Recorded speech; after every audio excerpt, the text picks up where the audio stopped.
วัสดีค่ะท่านผู้มีเกียรติซึ่งประกอบไปด้วยอาจารย์นะคะแล้วก็นักศึกษานิสิตจากหลายๆสถาบันการพยาบาลนะคะดิฉันอรพันธ์โตสิงห์นะคะเป็นโฆษกของสภาการพยาบาลนะคะจะขอทำหน้าที่พิธีกรในวันนี้ May I take this opportunity to invite you all to welcome you all to the special keynote speech from the Princess Srinagarindra Awardees today in the year 2015. And today and this year, this is the very special year. There are two awardees who received the award yesterday, as you have seen in the slide and in the visual already. And today you are going to hear from both of them how they develop nursing and midwifery, and how they blend the leadership roles and the practitioner roles of nurses in order to obtain the good health of the people. And I may ask you and pardon you that I will speak in both Thai and English. ขอดีพูดภาษาไทยบ้างนะคะวันนี้นะคะก็เป็นการปาฐกถาพิเศษนะคะของผู้รับพระราชทานรางวัลสมเด็จพระศรีนครินทราบรมราชชนนีประจำปีพุทธศักราช 2515 นะคะซึ่งอันนี้เราก็จัดมาอย่างต่อเนื่องตามประวัติที่ท่านได้รับฟังและรับชมนะคะจากวิดีทัศน์เมื่อสักครู่นี้แล้วนะคะแล้ววันนี้ today this is the holiday because this is Piya Maharaj Day. This is the day that usually we would stay in the bed very late, but you wake up very early in order to come here and gathering here to listen to the very very special speech. ก็ขอบคุณมากเลยนะคะวันนี้เป็นวันหยุดนะคะดิฉันเป็นทำพักได้2ภาษานะคะวันนี้เป็นวันหยุดนะคะก็ทุกๆคนก็เสียสละเวลาในวันหยุดนะคะซึ่งอย่าเรียกว่าเสียสละเวลาเลยเรียกว่า we have the very good opportunity today that we use our holiday very very wisely นะคะเราใช้วันหยุดของเราในอย่างฉลาดมากเลยนะคะแทนที่เราจะต้องไปเสียเงินช้อปปิ้งนะคะเรามาที่สภาการพยาบาล we come to this auditorium and listen to the good thing that will inspire us to work and the protocol will be like this ลำดับพิธีการจะเป็นแบบนี้นะคะคือหลังจากที่ท่านผู้ได้รับรางวัลและท่านกรรมการมูลนิธิและกรรมการนานาชาติได้เข้ามาในห้องนี้แล้วนะคะเราก็จะเด่นก็จะกราบเรียนเชิญท่านนายกสภาการพยาบาลเลขามูลนิธิรางวัลสมเด็จพระศรีนครินทราบรมราชชนนีขึ้นบนเวทีนะคะเพื่อที่จะกล่าวเปิดการประชุมนะคะหลังจากนั้นนะคะก็จะเป็นพิธีประกาศเกียรติคุณผู้ได้รับพระราชทานรางวัลสมเด็จพระศรีนครินทราบรมราชชนนีประจำปีพ.ศ. 2558 นะคะโดยผู้ที่จะประกาศเกียรติคุณคือศาสตราจารย์เกียรติคุณดร.สมจิต หนุเจริญกุลซึ่งท่านดำรงตำแหน่งผู้ช่วยเลขาธิการมูลนิธิรางวัลนะคะจากนั้นก็จะเชิญผู้ที่ได้รับรางวัลเนี่ยคือตอนที่ประกาศเกียรติคุณนะคะผู้ได้รับรางวัลจะอยู่บนเวทีนะคะแล้วก็ทั้งสองท่านแล้วนะคะแล้วเราก็ช่วยปรบมือตอนหลังจากที่ citation เสร็จแต่ละท่านนะคะ I'll just say that for the one who cannot understand Thai because there's many of you that are international students. Where are the international students? International students? Yes. I'm speaking with you. Okay, and I'm speaking with all of the audience, of Thai audience as well. The protocol will be like this. The Secretary General of the Board of Trustees of Princess Srinagarindra Award Foundation, Dr. Thasna Buntong, will proceed to the stage, and she is going to do the opening ceremony, to do the opening address, and that is the opening ceremony. And then I will invite both of the awardees to the stage. And then Professor Emeritus Dr. Somjit Anucharan Kun, the Deputy Secretary General of Board of the Board of Trustees of the Princess Srinagarindra Award Foundation would read the citation one by one. Okay, after she finished reading the first citation to Professor Pauline will stand up and you may do like this. Okay, and then after that, she will read the citation to Dr. Rose, the second awardee of this year, and we will give the big hand to the awardee. And then the keynote speech will be start. And I have seen the slide already. It is the very, very inspiration slide, and you will have it on the website. You can get it from the website of TNC that we will download it. We will upload it tonight. So don't worry about anything. You don't have to, take a picture of this slide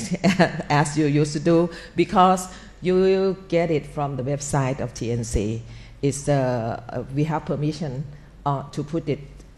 to the website of TNC already, so you can learn from that more. But learn from that today, okay? Yes, and this is the proper time already.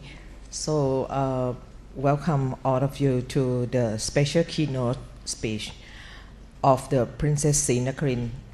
Awardees today in the year 2015. And the topic is on nursing profession in Africa. And today, actually, this is the holiday, but everyone would take it as an opportunity to listen to the work of two awardees today. And as I just read the citation and of the awardee, it's inspired me a lot. And the audience today are the faculty members, teachers, students, both of graduate students and undergraduate students, nursing students, so they will get the very good information today. So may I start with the opening ceremony, and may I invite Dr. Thasna Buntong, the Secretary General of the Board of Trustees of the Princess Srinagarindra Award Foundation, proceeds to the stage. Dr. Thasna, please. กราบเรียนเชิญท่านนายกสภาการพยาบาลและท่านเลขาธิการมูลนิธิรางวัลสมเด็จพระศรีนครินทราบรมราชชนนีขึ้นบนเวทีนะคะเพื่อกล่าวเปิดงานค่ะกราบเรียนเชิญค่ะ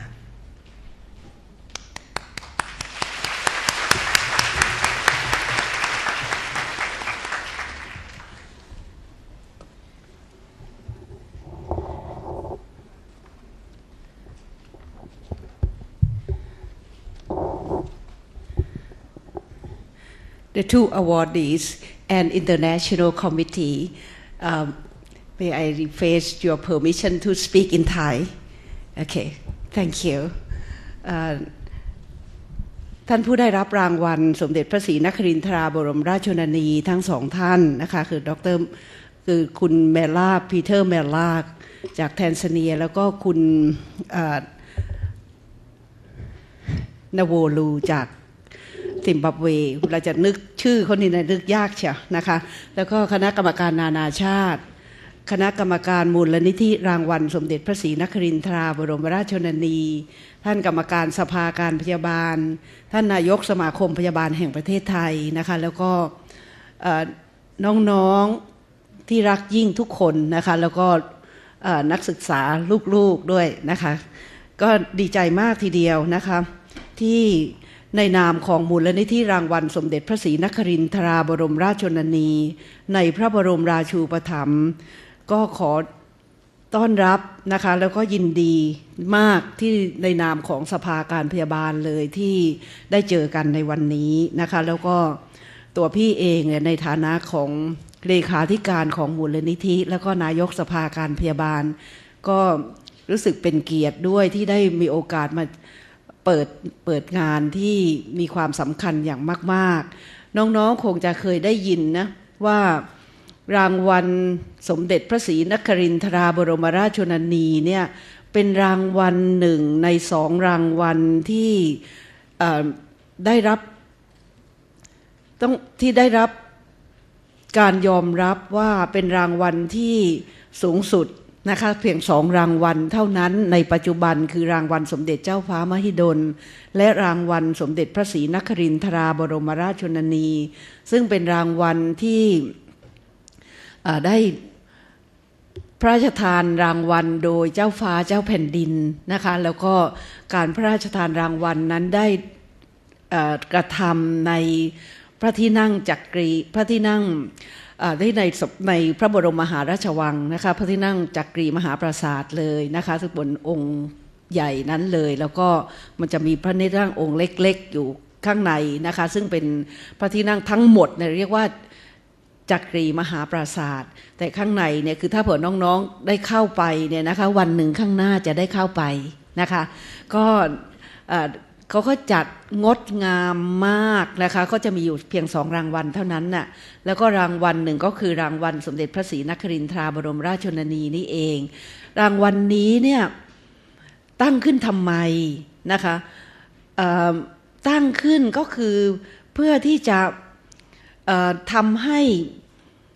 วิชาชีพของเราเนี่ยเป็นที่รู้จักเป็นที่ประจักษ์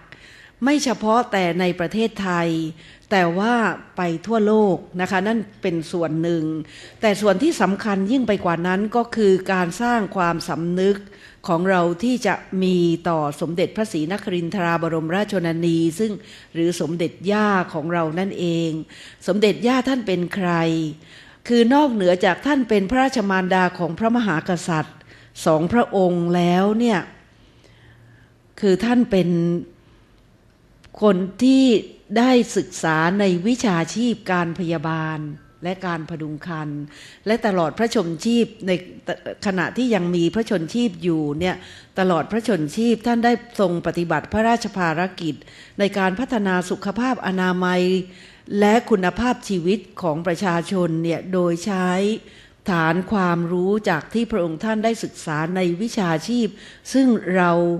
ได้ร่วมวิชาชีพกับพระองค์ท่านนะคะนั่นก็คือวิชาชีพการพยาบาลและการพดุงครรภ์การจัดรางวัลนี้ขึ้นเนี่ยจึงเป็นการถวายเป็นพระราชานุสาวรีย์เป็นพระราชอนุสรณ์นะคะเพื่อให้พระเกียรติยศชื่อเสียงของพระองค์ท่านได้ขจรกระจายไปยังนานาประเทศทั่วโลกเพราะฉะนั้นเมื่อปี 2543 ซึ่งพี่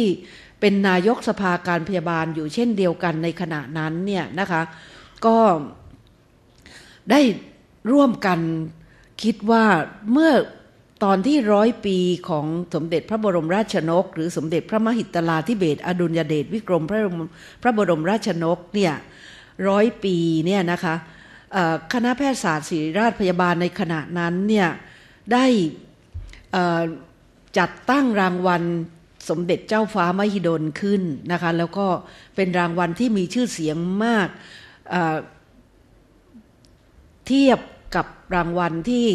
ในวันข้างหน้าเนี่ยก็คือรางวัลโนเบลเลยนะคะนั่นก็คือ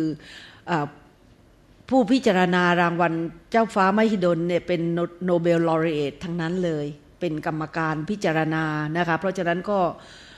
คนที่ได้รางวัลมหิดลรางวัลเจ้าฟ้ามหิดลไปเนี่ยปีถัดมาคือหมายถึงคนที่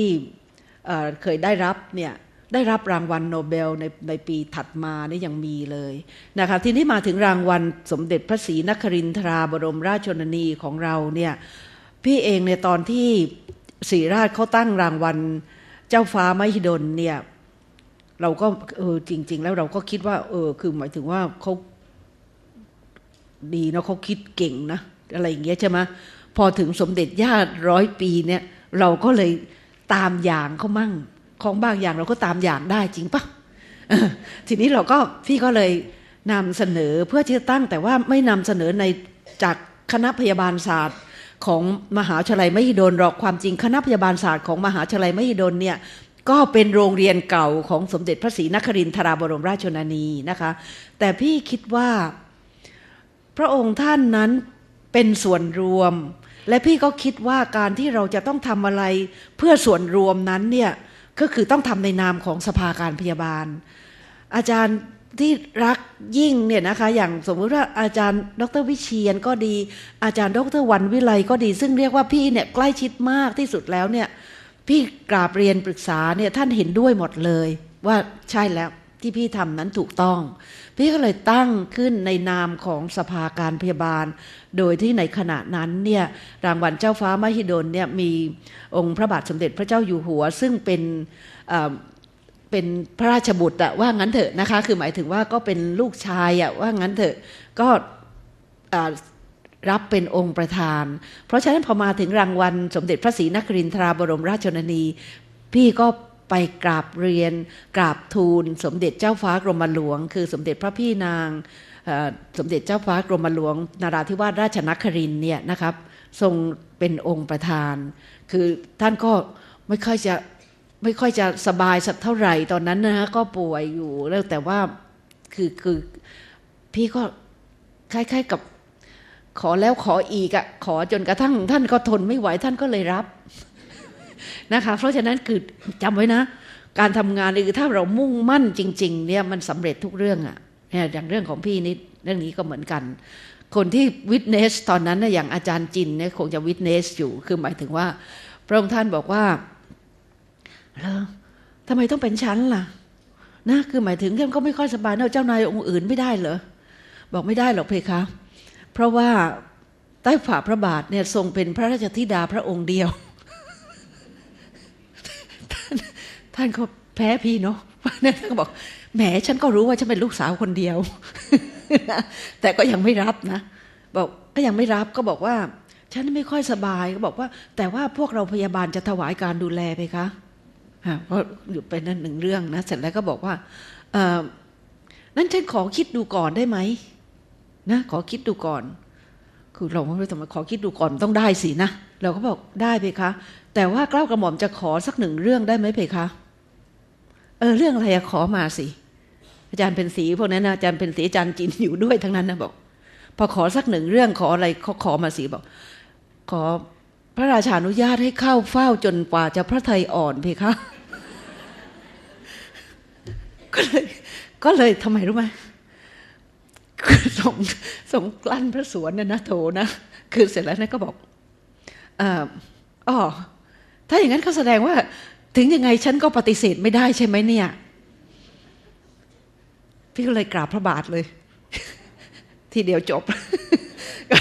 ก็เลยทรงรับเป็นองค์ประธานพอตอนที่พอถามพี่สิว่านี่ดร.ทัศนาแล้วมีเงินอยู่เท่าไหร่เนี่ย จะทำรางวัลมีเงินไม่อยู่2.6 ล้านเพคะอยู่2.6 ล้านจริงๆตอนนั้นเสร็จแล้วก็เลยบอกเนี่ยแล้วรู้เปล่าว่ามันต้องใช้เงินเยอะคือโอ้ยคือแบบพี่ทำไมรู้ไหมบอกว่าขอสัญญาไปคะคือพวกเราจะช่วยกันทุกวิถีทางเลยที่จะทำให้คือมูลนิธินี้เนี่ยมีเงินขึ้นมาที่จะให้จัดรางวัลนี้ได้ตลอดไปให้ได้พวกเราน้องจากวันนั้นถึงวันนี้นะคะเราก็ได้ทุ่มเทอย่างที่สุดแล้วนะคะวันนี้เนี่ยเรามีเงินพอที่จะจัดรางวัลได้เองโดยที่ว่าใช้ดอกผลเนี่ยจัดได้เลยนะคะเพราะฉะนั้นเราน้องต้องภูมิใจเลยว่านี่คือสิ่งที่พวกเราได้ทุ่มเทได้ร่วมมือร่วมใจกันเป็นการสร้างเขาเรียกว่า professional image เนี่ยนะคะให้ขจรกระจายไปจากสื่อคือการที่เรานำพระราชภารกิจของพระองค์ท่านมาเชิดชูเพื่อที่จะเป็นพระราชอนุสรณ์นี้เองนะคะเพราะฉะนั้นสิ่งเหล่านี้เนี่ยจึงเป็นสิ่งที่งดงามนะน้องนะน้องคงได้เห็นจากงานอย่างในทีวีถ่ายอย่างหรือว่ากิจกรรมอย่างเมื่อวานเกิดขึ้นมาปีนี้เป็นปีที่16แล้วนะคะปีที่16คือตั้งแต่ปีโน่นแล้วตั้งแต่ปี 2000 นับเป็นหนึ่งเลยปี 2000 ก็คือ 2543 เป็นต้นมานะคะเพราะฉะนั้นเราทำมา16 ปีแล้วนะคะก็น่าชื่นใจมากว่าแต่ละครั้งเนี่ยนะคะก็งานก็ยิ่งใหญ่งดงามพี่เองได้เชิญพยาบาล ได้เชิญหัวหน้าพยาบาลมาจากทุกโรงนะคะมาจากทุกโรงแล้วก็ให้น้องๆได้มีโอกาสมาเข้าไปร่วมงานนะคะซึ่งอันนี้เนี่ยวันก่อนได้ประชุมกับสำนักพระราชวังก็นั่นนะคะก็คุยกันแล้วเขาบอกก็ดีพี่ก็ได้บอกว่าน้องๆเนี่ยทุกคน looking forward ที่จะมาร่วมงานนี้นะคะเพราะฉะนั้นเราก็ได้มาร่วมงานกันเมื่อวานเนี่ยก็โอเคก็มาแขกแต่ละปีเนี่ยประมาณ400คนเนาะแล้วก็พระราชทานเลี้ยงน้ำชาหลังจากที่พระราชทานรางวัลแล้วเนี่ยเพราะงานก็จะงดงามทุกขั้นตอนน้องภูมิใจได้นะคะสิ่งที่เกิดขึ้นเนี่ยเราไม่ได้เฉพาะแต่ความภูมิใจนี่เฉพาะแต่คนไทยในบ้านเรานะคะพี่มีกรรมการนานาชาติเขาเรียกว่า International Selection Committee เนี่ยมาคนหนึ่งเนี่ยมาจากแคนาดานะคะชื่อคุณแนะนำซะหน่อยก็ดีเหมือนกันนะคะคนหนึ่งเนี่ยมาจากอเมริกานะคะแต่ว่ามาจากอเมริกาเนี่ยคนเคยเป็น Executive Director ของ ICN May I at least I would like to introduce you to the audience just only the international committee okay อยากคุณคอนนี่ฮอลแลนด์ค่ะโอเคเนี่ยท่านเป็น Executive Committee ของ International Council of Nurses ของ ICN นะน้องทำงานอยู่ ICN คือเมื่อก่อนเป็นพยาบาลชาวอเมริกันนะคะแล้วก็เป็น Executive Director ของ ICN 17 ปี You have been working with the ICN for 17 years I remember that right แล้วก็มาช่วยเราได้มาช่วยเรามา15ปีตั้งแต่ปีแรกตั้งแต่ใน2000ตั้งแต่ปี2000เลยนะคะมาเป็นกรรมการคัดเลือกให้กับเราแล้วก็ท่านที่สองคุณจูเลียพลอตนิก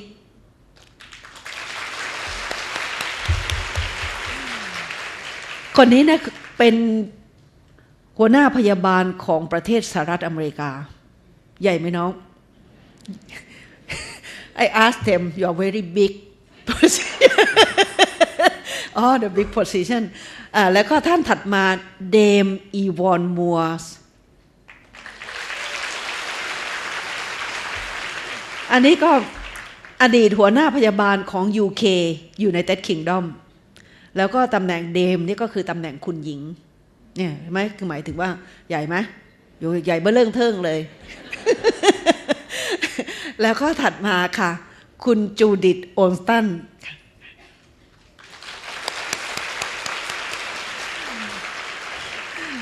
อันนี้ท่านก็เป็น Executive Director ของ ICN เช่นเดียวกันคนที่เป็นต่อจากคุณคอนนี่เพราะ ICN เนี่ยเขาจะรู้จักall the nurse leader on over the world they know them all เขารู้จักอย่างดีด้วยไม่ใช่รู้จักธรรมดาใช่ไหมเพราะฉะนั้นเขาเข้ามาเป็นกรรมการให้กับเราวันถัดมาอาจารย์ดร.ดวงบดีสังโขบลค่ะนี่ท่านนี้นี่น้องๆไม่รู้จักนี่เป็นอดีตคณบดีคณะพยาบาลศาสตร์ที่สงขลานครินทร์แล้วก็ไปเป็นที่ปรึกษาองค์การอนามัยโลกที่เซโรที่สำนักงานองค์การอนามัยโลกที่ Southeast Asia Region ที่อินเดียแล้วก็เป็นพยาบาลไทยคนแรกนะได้เป็น WR คือเป็นผู้แทนองค์การอนามัยโลกเลยไปอยู่ที่บังคลาเทศตอนนี้ก็โอเคก็นี่ก็ได้ช่วยเรามาทั้งหมดนี่ได้ช่วยเรามาตั้งแต่ปี 2000 ทั้งนั้นนะคะแล้วก็ท่านถัดมานะคะอาจารย์ดร.ประคินสุฉายาวัชพัฒน์ดีเคยได้ยินไหมเคยเป็นเคยอยู่มหาวิทยาลัยเชียงใหม่เป็นรองอธิการบดีมหาวิทยาลัยเชียงใหม่แล้วก็เป็นคณบดีบัณฑิตวิทยาลัยของเชียงใหม่เป็นรองคณบดีของคณะพยาบาลศาสตร์นะคะเพราะฉะนั้นอันนี้ก็ได้รับการสรรหาไปทำหน้าที่เป็นที่ปรึกษาองค์การอนามัยโลกฝ่ายการพยาบาลที่อินเดียเช่นเดียวกันนะคะนี้ก็คนเหล่านี้เนี่ยช่วยมาตั้งแต่โน่นเลยตั้งแต่อะไรปี 2000 นะคะถัดมากรรมการ คือกรรมการไทยเนี่ยนะคงไม่ต้องแนะนำว่าน่าจะเสียเวลามากแต่ว่านั่นคือกรรมการนานาชาติที่ท่านที่มาไม่ได้เนี่ยนะคะมีอยู่คนหนึ่งก็คือท่านโมอิมคิมซึ่งเป็นคนแรกที่ได้รับรางวัล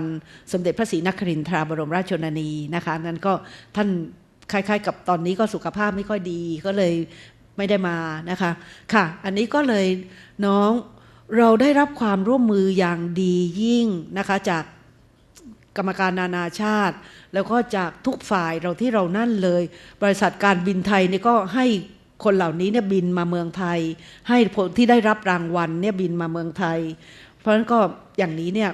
ออเรียนเตนให้ที่พักฟรีเห็นไหมทุกคนทำเพราะว่าทุกคนสำนึกในพระมหากรุณาธิคุณของสมเด็จย่านะคะของสมเด็จพระศรีนครินทร์เพราะฉะนั้นเรานี่ได้อานิสงส์มากน้องอสมทนี่การถ่ายทอดเขาเนี่ยนาทีหนึ่งมันเป็นแสนๆนะน้องนะเขาถ่ายทอดตลอดรายการนะแล้วเมื่อคืนนี้สัมภาษณ์กันเนี่ยก็ยาวนานมากเลยเพราะว่าผู้อำนวยการอสมทเขาก็นั่งอยู่เองเลยเพราะฉะนั้นก็ทุกคนก็ยินดีนะคะที่จะให้การสนับสนุนเพราะฉะนั้นอันนี้ค่ะเราควรจะต้องภูมิใจนะคะค่ะพี่ก็คงจะพอแล้วเพราะเดี๋ยวคนจะได้คุยกันในเรื่องอื่นนะพี่ก็ขอเปิดการปาฐกถาพิเศษของผู้ที่ได้รับพระราชทานรางวัลสมเด็จพระศรีนครินทราบรมราชชนนีประจำปี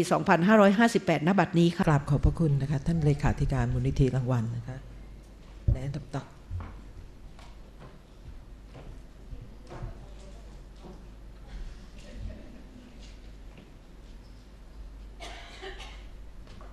ในอันดับต่อไปนะคะดิฉันขอกราบเรียนเชิญท่านศาสตราจารย์เกียรติคุณดร.สมจิต หนุเจริญกุลผู้ช่วยเลขาธิการมูลนิธิรางวัลสมเด็จพระศรีนครินทราประกาศเกียรติคุณผู้ได้รับพระราชทานรางวัลในปีพ.ศ. 2558 ค่ะ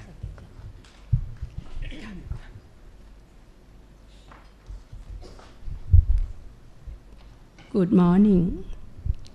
distinguished guests and all participants. It is a great honor for me to read the citation of the Princess Srinagarindra Award for the year 2015. Associate Professor Pauline Peter MELLA.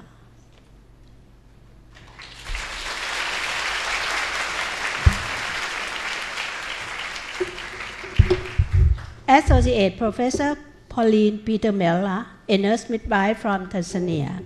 has enormously contributed to the development of nursing profession in Tanzania since her graduation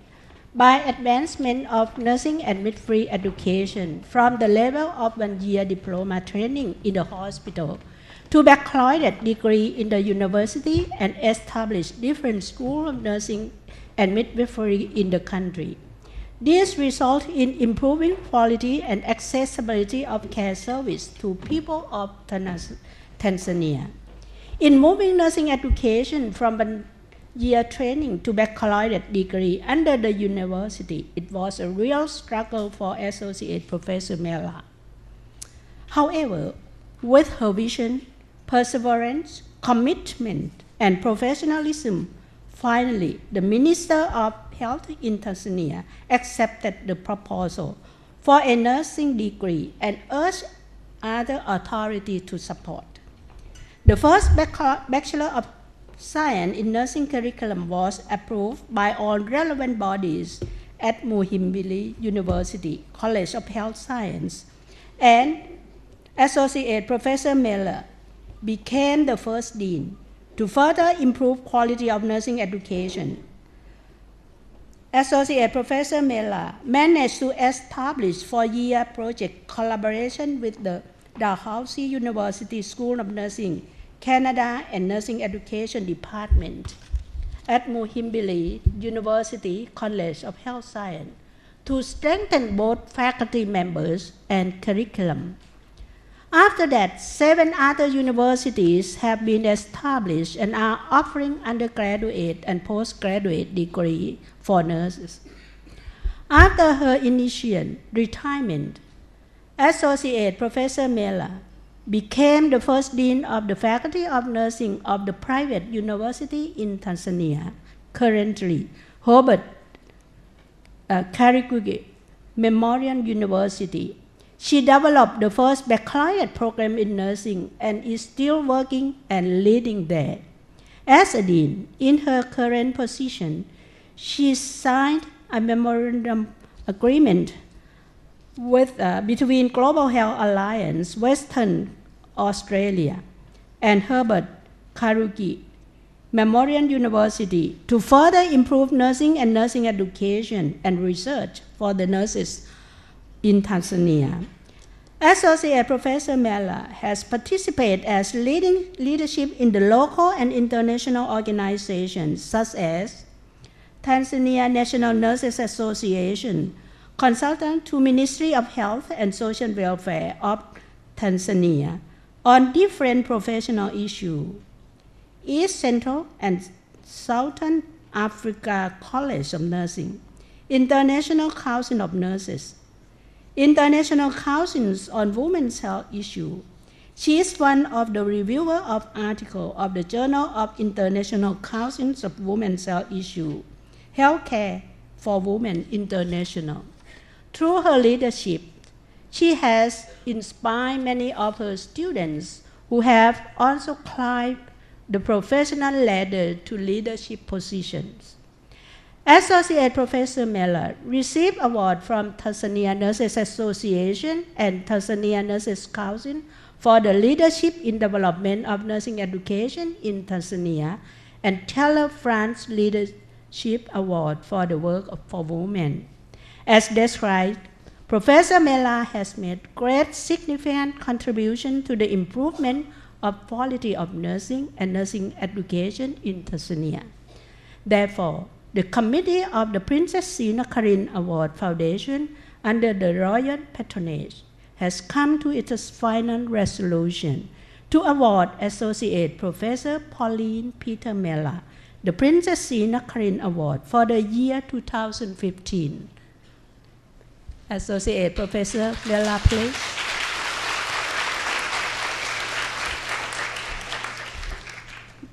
The second awardee, Dr. Jaele NDLOVU.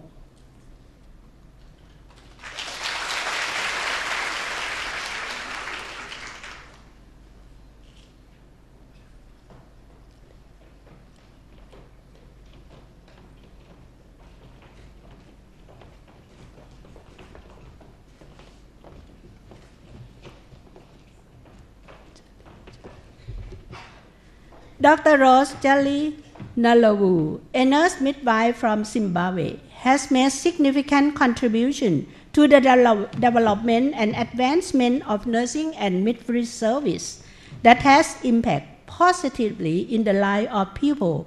within Zimbabwe and the East, Central, and Southern Africa region. In Zimbabwe, Dr. NDLOVU was first employed by the Ministry of Health and based at head office as the health training coordinator, responsible for reviewing all categories of health human resources, identifying deficient areas, and making projections to meet the national health needs. The position of health training coordinator provided Dr. NDLOVU with many opportunities to travel throughout the country and see the conditions under which people live as well as their health needs. As team leader in the determination of health training requirements of the Ministry of Health, organized one of the most comprehensive national human resource planning and projections workshop that define very clearly that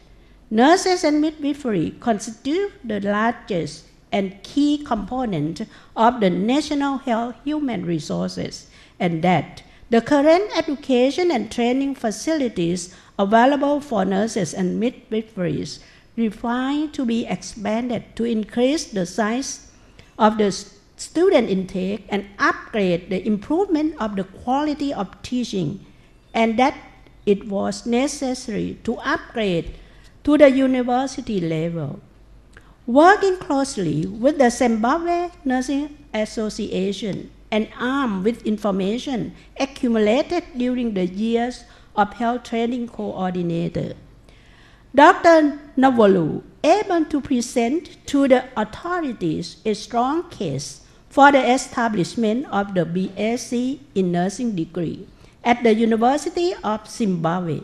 Then she was appointed as the senior lecturer and chairperson and established the new Department of Nursing Science within the Faculty of Medicine and changed all the post-basic degree to generic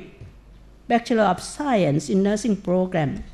Dr. NDLOVU saw the need of quality of faculty members. She worked collaborating with Kellogg Foundation to establish master degree. Over 200 nurses and midwives have completed their master degrees since the inception of the program. Currently, the majority of nurse educators in the School of Nursing and Midwifery were holders of master degree, and this has upgraded the standard of teaching in the School of Nursing. Dr. NDLOVU has been an external examiner for diploma and degree nursing program in several countries in East, Central, and Southern Africa. She also undertaking short-term consultancy assignments to review and revise the nursing and midwifery curriculum and to integrate HIV and AIDS content in several nursing and midwifery programs in the region. She actively supports the activities of the East, Central, and Southern Africa College of Nursing and was elected chairperson of the research faculty and the president for 4 years. Since her retirement from the University of Zimbabwe, she has continued to work with Nursing Organization University and Nurses Council of Zimbabwe to contribute to the continuing and development and strengthening of nursing and midwifery.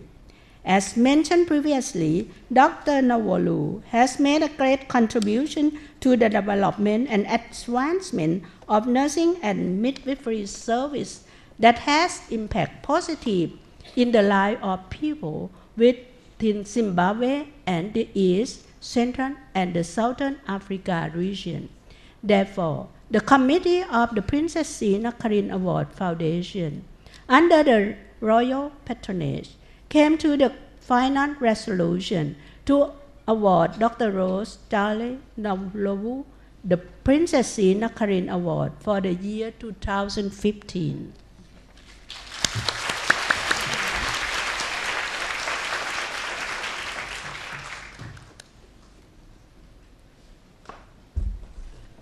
กราบขอบคุณท่านศาสตราจารย์เกียรติคุณดร.สมจิต ธนุเจริญกุลเป็นอย่างสูงนะคะ This is the time for the presentation. So may I ask Dr. Prakin Sujachaya to the stage, please. อาจารย์ดร. ประกินสุจฉายานะคะท่านกรรมการนานาชาตินะคะท่านจะเป็นผู้บรรยายสรุปนะคะหลังจากที่ท่านผู้ได้รับพระราชทานรางวัลนะคะบรรยายเสร็จเรียบร้อยแล้วค่ะ Good morning. สวัสดีค่ะ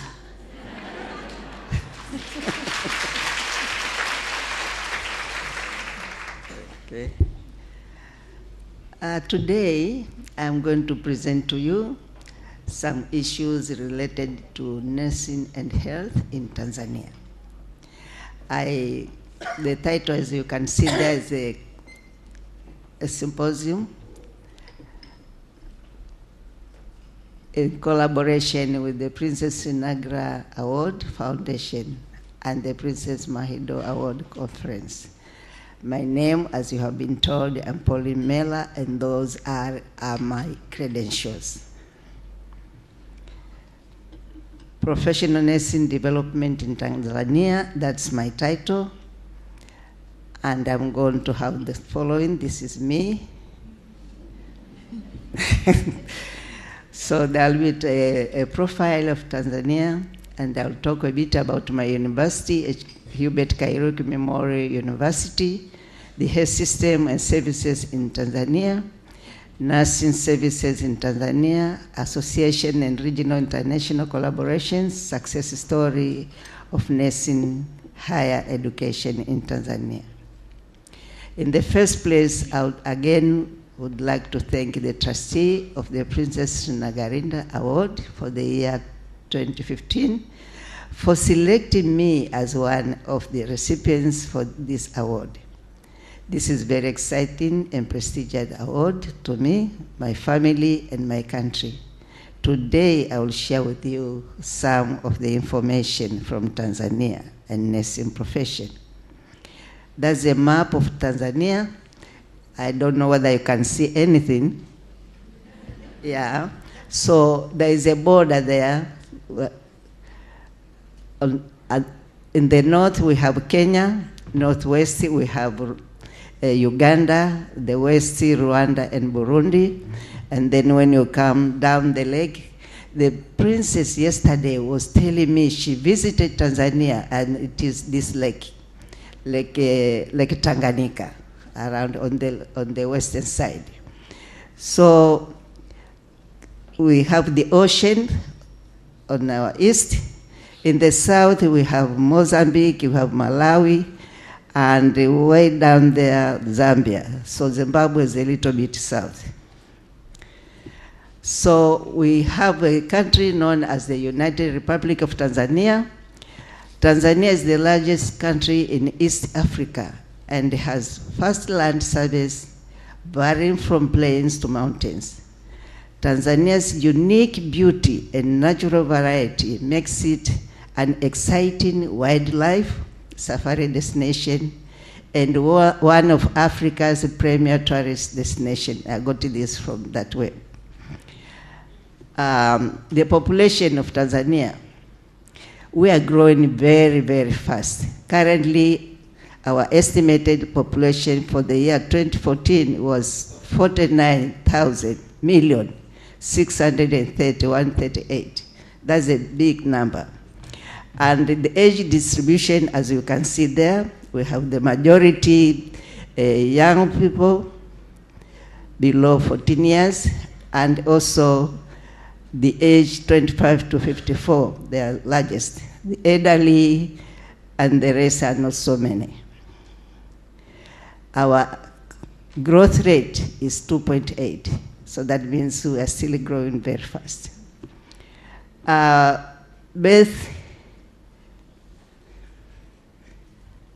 So our birth rate, 36.8 births per 1,000. Death rate, 8.2 per 1,000.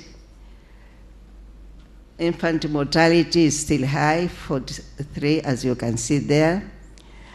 And our life expectancy has gone up. I'm happy to say that women are living longer than the men, so 62.62. While men are in 59.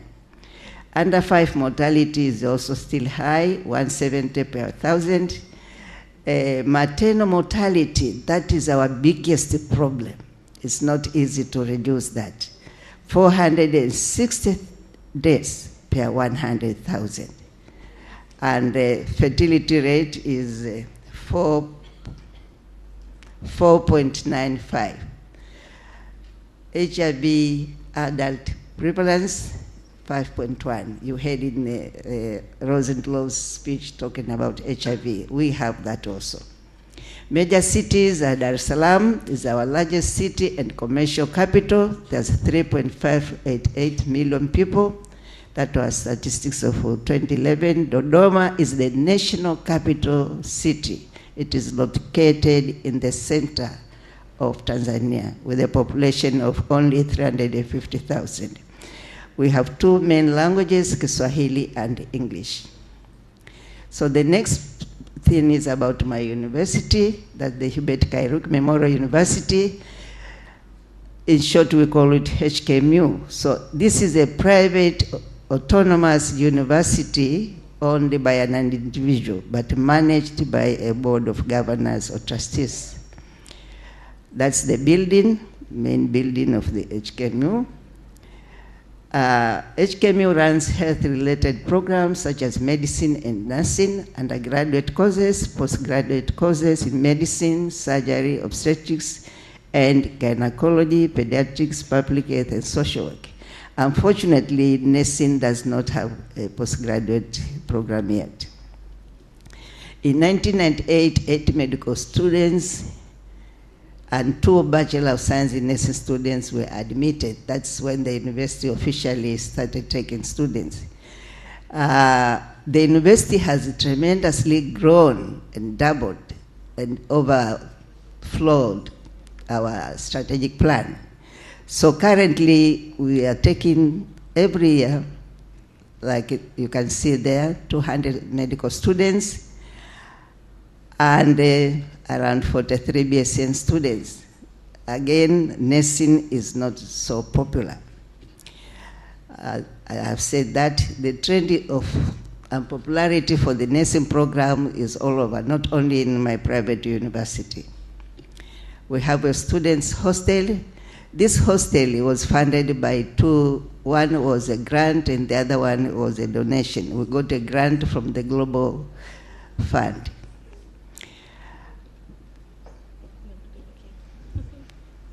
Let me give her a chance to translate. Okay, thank you. ค่ะก็คงเริ่มต้นสั้นๆนะคะว่าแทนซาเนียเป็นประเทศที่ค่อนข้างจะใหญ่ที่สุดในแอฟริกาอยู่ทางทิศตะวันออกเท่าที่เห็นใช่ไหมคะติดกับทะเลอีกด้านหนึ่งประชากรก็มีการเพิ่มขึ้นอย่างรวดเร็วตอนนี้ก็มีจำนวนกว่า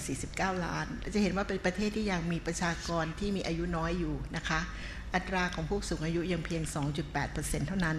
ในขณะที่หลายประเทศทั่วโลกตอนนี้ก็กลับถึง 10% แล้วนะคะขณะเดียวกันนั้นปัญหาสุขภาพที่สำคัญของเขาก็คงเหมือนกับหลายๆประเทศในประเทศกำลังพัฒนาคืออัตราการตายของมารดาและทารกนั้นยังมีจำนวนค่อนข้างสูงขณะเดียวกันก็ยังมีปัญหาของ HIV/AIDS ด้วยนะคะนอกจากนี้ท่านก็ได้กล่าวมาถึงมหาวิทยาลัยของท่านที่ท่านทำงานนะคะซึ่งชื่อว่า Hubert Kairuki Memorial University ซึ่งก็มีการสอนทั้งวิชาการแพทย์และการพยาบาลเพียงแต่การพยาบาลนั้นยังมีเป็นที่นิยมยังไม่มากนักจะเห็นว่าจำนวนการรับใน10ปีที่ผ่านมานั้นในระดับปริญญาตรีก็เพิ่มจาก2คนเป็นเพียง43คนเท่านั้นนะคะและปัจจุบันก็ยังไม่มีระดับหลังปริญญาตรีค่ะ yes. Thank you. Now I'm going to talk about the Tanzania health delivery system and health facilities. Tanzania mainland has a national health policy which aims at providing direction towards improvement and sustainability of the health status of the people of Tanzania by reducing disability, morbidity, mortality, improving nutritional status, and raising their life expectancy. So as I gave you the figures, you can see we're improving. It recognizes that health is a major resource essential for poverty eradication and economic development. In 2008-2009, the government of the United Republic of Tanzania developed the Primary Healthcare Development Program. In Swahili we call it MAM. This is a special program to improve the health of the people from the primary level. This is an initiative program to construct new health facilities to ensure that 90% of the Tanzanians live within 5 kilometers of a primary healthcare facility. Health sector administrative setup, Tanzania mainland is divided into 21 administrative regions. Each region is further divided into 160 districts with 121 council authorities. Each district is subdivided into divisions, wards, villages, and streets. Then there's provision of health services is divided into 3 levels. So we have a national,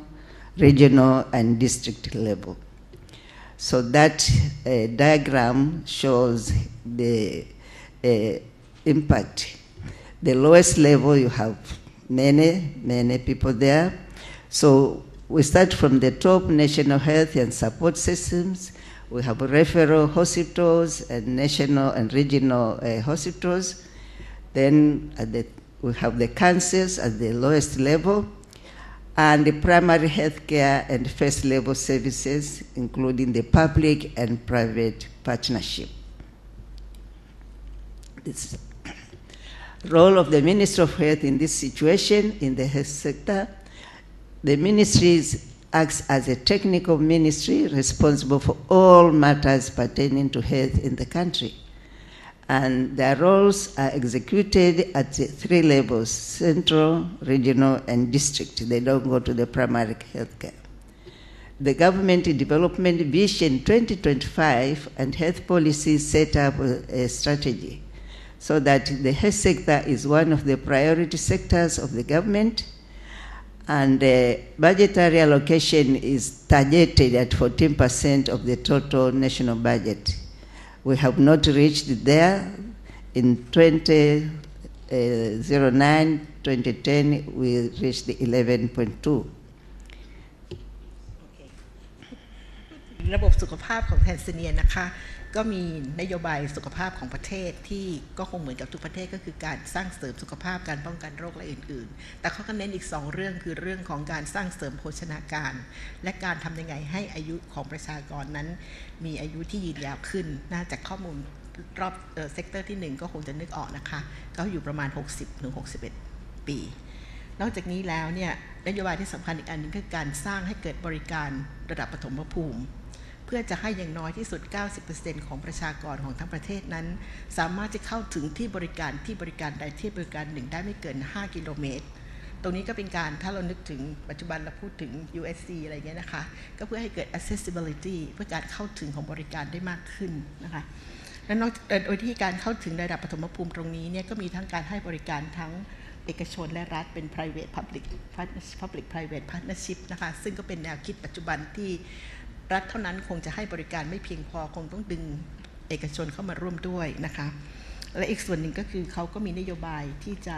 พัฒนาสุขภาพภายใน 2025 Okay. In terms of nursing services in Tanzania, as we all know, I'm sure even in Thailand, care of the sick in Tanzania evolved from traditional care at home to modern nursing, whereby trained nurses provide care to patients. In Tanzania, currently we have 2 cadres of nurses, enrolled nurses with certificate and registered nurses with diploma or degree. The total number of qualified nurses in Tanzania currently is about 40,407.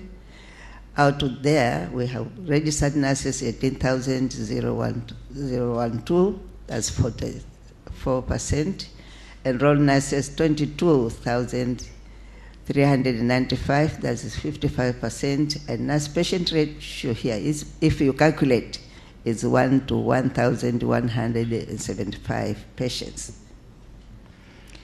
We have a legal authority that governs nursing profession. Nursing profession in Tanzania is legally controlled by the Act of Parliament known as the Tanzania Nursing and Midwifery Act No. 1 of 2010. Tanzania Nursing and Midwifery Act, in short we call it the TNMC, is mandated by this act to make provision for protection, promotion, and preservation of public health, safety, and welfare through regulation and control of nursing and midwifery education and practice. So again, this act is the current one, and that's the one in function. The council currently is chaired by a professional nurse appointed by the Minister of Health and Social Welfare. Throughout history, until 1997, our council was chaired by a doctor. Before 2010, there was no license renewal. For example, when I qualified in 1967, I had my license until in 2010. That's when we started renewing our licenses. Okay? By August 2014, every nurse qualifying from a school of nursing or university is required to sit for licensing examination, which is conducted by the Tanzanian Nursing and Midwifery Council.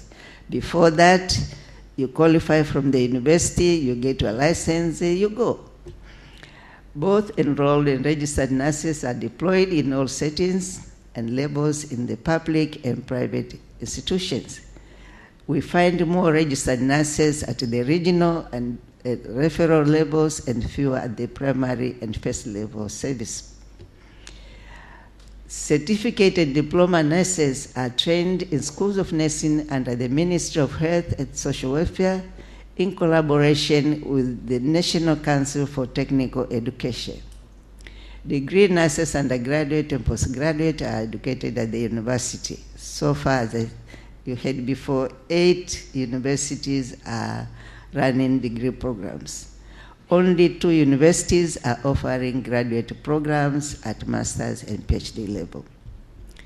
The Bachelor of Science in Nursing degree was introduced in Tanzania in 1989-90 by myself, after acquiring my master's degree in the United States in 1982. The Tanzania Commission for Universities accredits all universities and their programs, so have been instrumental in reviewing curricula for the other universities. You want to do something? ค่ะทีนี้กลับมาถึงวิชาชีพการพยาบาลนะคะก็มีพยาบาล2ระดับแรกก็คือระดับประกาศนียบัตรใช่ไหมคะที่เป็น Enroll Nurse ระดับที่2ก็เป็นพยาบาลที่มีจำนวนประมาณ 54% ของประเทศระดับที่2ก็เป็นพยาบาลที่ขึ้นทะเบียนนะคะก็จะมีระดับที่จบทั้งประกาศดิโพลมาแล้วก็ปริญญานะคะนี่ก็มีประมาณ 44% ด้วยกันนะคะระดับ Enroll Nurse นั้นก็เรียนโดยในสถาบันการศึกษาสังกัดของกระทรวงสาธารณสุขและสวัสดิการสังคมนะคะ Ministry of Health and Social Welfare แล้วก็ส่วนในเรื่องของปริญญานั้นก็เรียนในมหาวิทยาลัยนะคะในปัจจุบันนี้อัตราส่วนของพยาบาลต่อประชาชนจำได้ไหมคะประมาณ1 ต่อ 1,175 ของประเทศไทยประมาณเท่าไหร่คะ 1,247 477 ค่ะเป็นอัตราที่ดีมากนะคะนี่ต่อไปก็ต้องดูในเรื่องของการกระจายด้วยว่ากระจายเป็นอย่างไรนอกจากมีการผลิตที่สัดส่วนที่ดีแล้วของแอฟริกานะคะแล้วก็เขาก็พูดถึงสภาการพยาบาลค่ะสภาการพยาบาลของเขาก็มีแอคที่ฉบับขึ้นมาใหม่ในปี 2010 สภาการพยาบาลไทยมีพระราชบัญญัติแรกปีพศเท่าไหร่คะท่านนายกอย่าตอบสิคะต้องดูสมาชิกว่าสมาชิกนึกออกไหมเมื่อพอเราฟังของเขาใช่ไหมคะเราก็ต้องเทียบของเราว่าแล้วของเรามีพยาบาลกี่ระดับสภาการพยาบาลของเราเริ่มต้นเมื่อไหร่นะคะนี่ก็ 2010 นะคะซึ่งของเขาก็จะคล้ายๆกับของเราก็คือดูแลในการควบคุมผู้ปฏิบัติการพยาบาลเพื่อปกป้องความปลอดภัยให้กับสาธารณะนะคะแล้วก็ดูแลในเรื่องคุณภาพของการศึกษาและการบริการค่ะแล้วก็ข้อดีของเขาอีกอันหนึ่งเพิ่งเกิดขึ้นเมื่อเร็วๆนี้ก็คือเช่นเดียวกับประเทศไทยคือนายกสภาปัจจุบันนั้นเป็นพยาบาลวิชาชีพเช่นเดียวกันนะคะแล้วก็นักศึกษาของเขานั้นก็ต้องมีการสอบเช่นเดียวกับที่เราสอบนะคะเราสอบวันกี่วิชานะคะขึ้นทะเบียนเป็นผู้ประกอบวิชาชีพ8วิชานี้รวมพดุงครรภ์ใช่ไหมคะค่ะเขาก็มีการสอบเหมือนกันนะคะในการที่จะนั้นแล้วที่นี่เขาจะมี renewal ทุก3 ปี but you didn't talk about the continuing education credit right in order to renew the license the nurse required to not yet okay เขายังไม่ต้องขึ้นยังไม่มีเครดิตสะสมนะคะแต่ว่าอย่างน้อยก็เริ่มต้นให้ต้องมีการ renew license ค่ะ She asked me about continuing education. We are in the process of establishing that in order to renew your license. Currently, you complete the forms and you just indicate whether you have done anything, but you will still get your renewal. So the professional nursing management in Tanzania, there is a triage there. We have the Nursing and Midwifery Council, the TNMCA, the Office of the Chief Nursing Officer, and the Tanzania National Nurses Association. They always consult. And our universities, the university professors are supporters and technical advisors. So membership in professional associations, we have the National Nurses Association, TANA, we have the East Central and Southern Africa College of Nursing, Hexacon, Commonwealth Nurses Federation, and International Council of Nursing. We teach our students about this, and I have been a member in all these organizations, either as an individual or as my national association. So you can see here the new a new branch committee was elected this year, and they invited me to sensitize the members of our branch at HKM. Also here they are listening to what I'm saying. Okay, so the development of the nursing education itself at higher learning, I went somehow back into history. Nurses have in most instances been associated with women and their status in society, and the image of nursing in Tanzania has always been low and negatively depicted, worse. For example, candidates who are successful in high school to go to university, to high school or university, their teachers would advise them or their parents go to nursing, because nursing was one of the cheap areas where you can slot in students who did not do well. And even teachers, parents would call us and say, my child has missed everything. Can you take her in your program, please? So you can see the concept of nursing. The nursing population in Tanzania is predominantly women, with a ratio of maybe 1:5 for enrollment in some nursing schools. And the small number of men who join nursing sooner or later look for other outlets such as administration, management, medicine, research, or pharmacy. So they are not there physically.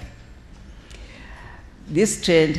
has to some extent validated the myth which states that the place of a woman is in the kitchen, and likewise a nurse is the doctor's handmaid. So this is no longer existing in my country. When I decided to join nursing in 1963, I was not aware that I would be where I am today. Neither was I aware that I'm going to break the traditional myth of the place of a woman in the kitchen. Since there was no nursing school in Tanzania, that time it was Tanganyika, that time offered programs at the diploma level for RN. I was one of the lucky ones to receive the Tanzania Episcopal Conference fellowships to study nursing in the Netherlands in preparation for a consultant hospital that would be built 8 years later. Upon my return home in 1967, my sponsor earmarked me for an even better future that was to prepare me as a nurse educator. In 1994, I had realized that my role was more than just teaching in a nursing school. I saw my roles as a professional role model, a nurse educator, facilitator, and leader, and a potential change agent. It was during this period when I was preparing nurse tutors for the Ministry of Health nursing schools that I realized my vision. So my vision was to have a university-level education for nurses in Tanzania, as to improve the image of nursing and nurses in Tanzania. First, I had to make sure that I was myself adequately prepared. Secondly, to address the challenges and threats in the nursing profession, Ministry of Health, and the general environment. The continuum that carried my myth was like this. I was thinking of women, nurturing role, nursing, subservient, and obedience. That's how things were like. Challenges were inability of some professionals to conceive the idea that nurses needed higher education. And the questions were, does a nurse need a university-level education to be able to offer a bedpan to a patient? What would be the difference between nurse with certificate, diploma, and a degree? Aren't you wasting man hours and resources to advance these nurses to university degree level? So such questions, you can imagine, were undermining. However, in 1998, I received an ICN 3M, okay, it should be 3M fellowship award that inspired the Office of the United States International Development to co-support my studies in the US for a Bachelor of Science in Nursing degree and and a Master's of Science in Nursing, which I completed in 1982. August 1982, I returned home with the 2 degrees, BSc and Masters. At this time, I felt more empowered and ready to pursue my vision. The challenges were even stronger because I was the only nurse with a degree and later on Masters. Do you want to say something? In the absence of a scheme of service, the job description, there was no other option than returning to the existing scheme of service for nursing officers, and my position did not change other than given a double increment. Okay. ท่านก็ได้พูดถึงเริ่มต้นหัวข้อของการพัฒนาวิชาชีพการพยาบาลนะคะว่าต้องเป็นการร่วมมือกันทำงาน3ประสานของ3องค์กรคือสภาการพยาบาลและพดุงครรภ์ฝ่ายบริการที่สำนักบริการพยาบาลของที่อยู่ในระดับของเป็น Chief Nursing Officer นะคะของกระทรวงสาธารณสุขและก็สมาคมพยาบาลร่วมมือกับสถาบันการศึกษาพยาบาลนะคะแต่ท่านก็พบว่าในอดีตที่ผ่านมาของประเทศท่านนั้นเนี่ยคนก็ยังการวิชาชีพการพยาบาลก็ยังมีภาพลักษณ์ที่ยังไม่ค่อยดีนักในประเทศนะคะซึ่งก็ยังมองว่าคนจะเรียนพยาบาลนั้นเนี่ยไม่จำเป็นจะต้องมีความรู้อะไรมากบางคนเด็กบางคนที่เรียนอะไรไม่ได้หรือว่าไม่รู้จะเรียนที่ไหนพ่อแม่ก็ฝากมาเรียนที่โรงเรียนพยาบาลบอกไม่รู้จะเรียนอะไรมันเรียนพยาบาลหน่อยซิอะไรอย่างเงี้ยนะคะทำให้ท่านมีความรู้สึกว่าท่านอยากจะต้องพัฒนาตนเองละเพื่อจะขจัดความเข้าใจที่ไม่ถูกต้องเหล่านี้นะคะแล้วโอกาสที่ดีของท่านก็คือท่านได้รับทุนไปศึกษาต่อต่างประเทศท่านได้รับปริญญาตรีและปริญญาโทเมื่อท่านกลับมาท่านก็เลยตั้งวิสัยทัศน์ว่าท่านจะต้องมีการพัฒนาวิชาชีพการพยาบาลโดยเน้นในเรื่องของการสร้างพยาบาลนั้นให้เป็นผู้ที่มีความรู้มีการศึกษาในระดับอุดมศึกษาทำให้ท่านมีความมุ่งมั่นในการที่จะพัฒนาวิชาชีพในการจัดตั้งโรงเรียนและอื่นๆนะคะและปัจจุบันนี้เนี่ยท่านก็คิดว่าความเชื่อที่ไม่ถูกต้องเหล่านั้นเนี่ยหมดไปแล้วนะคะในการที่ทำไมเราจะต้องปริญญาตรีต่างกับปริญญาประกาศนียบัตรอย่างไรหรือพยาบาลเนี่ยจะเป็นต้องเรียนสูงด้วยหรือถ้าเราทำงานแบบที่หลายๆคนเห็นทั่วๆไปอย่างเงี้ยนะคะแต่เดี๋ยวนี้ท่านก็บอกว่าดีขึ้นมากนะคะแต่สิ่งที่ท่านก็เรียนรู้ว่าท่านไม่เพียงแต่เป็นสิ่งที่ต้องทำคือท่านต้องเป็นแบบอย่างของการเป็นนักพัฒนาวิชาชีพท่านต้องเป็นความเป็นผู้นำท่านต้องเป็นผู้ที่สามารถจะนำการเปลี่ยนแปลงได้ท่านก็เลยต้องพยายามพัฒนาตนเองเสมอเพื่อให้บรรลุซึ่งเป้าหมายตรงนั้นนะคะ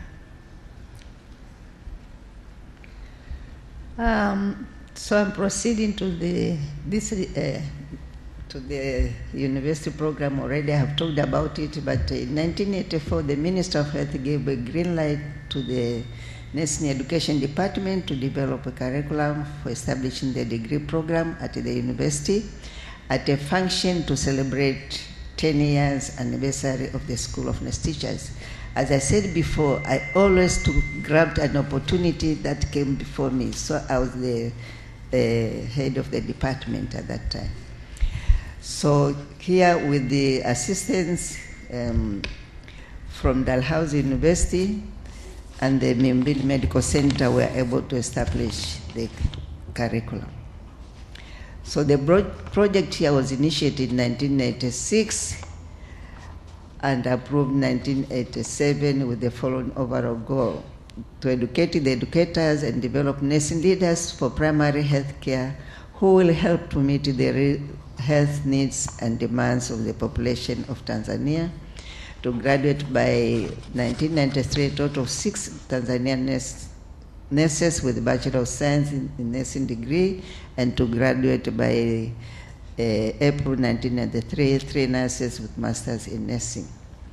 To assist in the development of the BSN program at Muhimbili University College of Health Sciences in order to enable the first students to begin the program in 1988-99. To ensure adequate learning resources for the students in the BSN program. So 7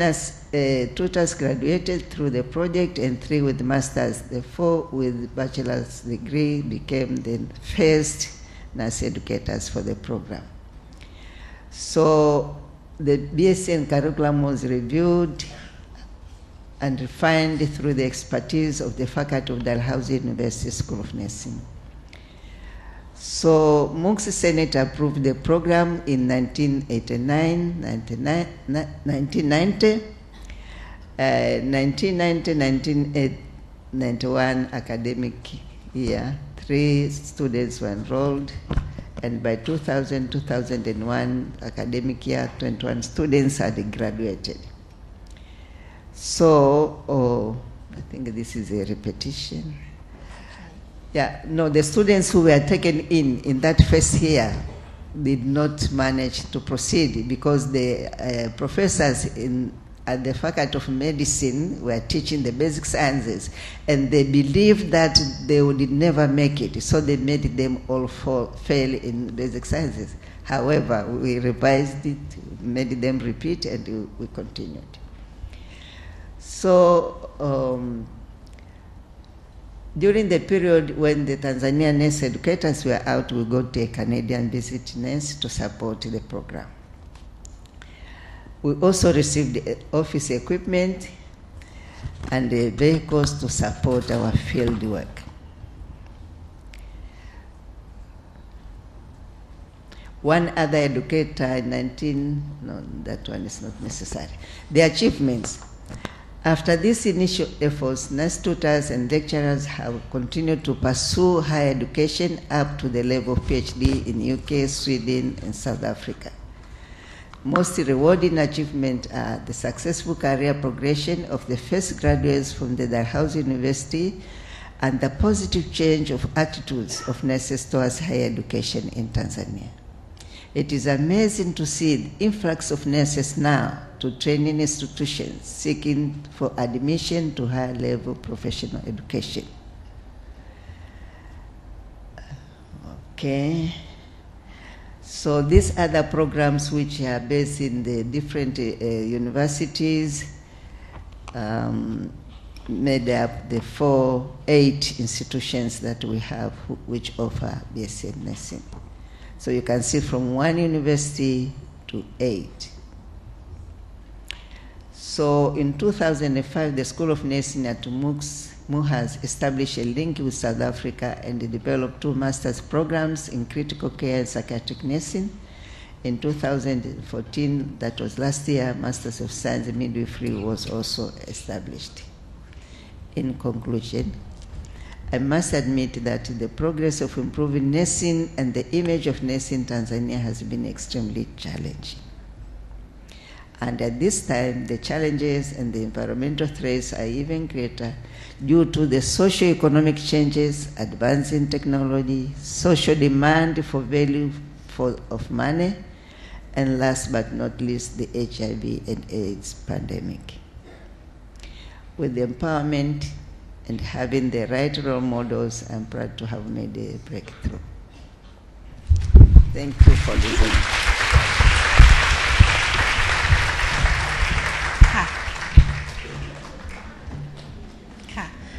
ในท่อนสุดท้ายของการบรรยายของท่านก็คือท่านก็พูดถึงเมื่อท่านจบการศึกษาปริญญาโทมาในปี 1982 อีก 2 ปีถัดมาก็มีการเปิดหลักสูตรปริญญาตรีขึ้นเป็นครั้งแรกในประเทศนะคะและท่านก็เล่าถึงโครงการในการพัฒนาครูพัฒนานักศึกษาในโปรเจกต์ของพัฒนาการศึกษานะคะซึ่งทำให้ความสำเร็จที่เกิดขึ้นจากโครงการเหล่านั้นก็มีพยาบาลที่เรียนปัจจุบันระดับปริญญาโทและปริญญาเอกในต่างประเทศเพิ่มขึ้นมีจำนวนนักศึกษาเข้าเรียนสนใจเข้าเรียนในสถาบันการศึกษาพยาบาลเพิ่มมากขึ้นและการศึกษาพยาบาลนั้นก็อยู่ในระดับของอุดมศึกษาและถึงแม้จะมีความท้าทายมากมายทั้งปัจจัยทางเศรษฐกิจสังคมและอื่นๆที่อยู่โดยรอบแต่ท่านก็คิดว่าการพยาบาลของในประเทศของท่านนั้นได้พัฒนาก้าวหน้ามาถึงในระดับที่ท่านพอใจและทั้งนี้ทั้งนั้นก็ท่านก็เพราะว่าท่านมีโรลโมเดลมีแบบอย่างที่ดีและท่านก็มี empower โดยมีองค์ความรู้นั่นเองในการพัฒนาวิชาชีพค่ะท่านก็จบการบรรยายตรงนั้นนะคะขอบคุณค่ะ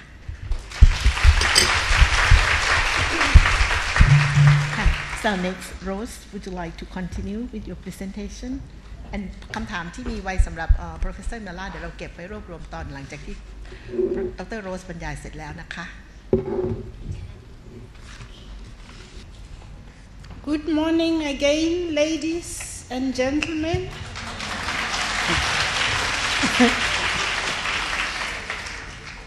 I am honored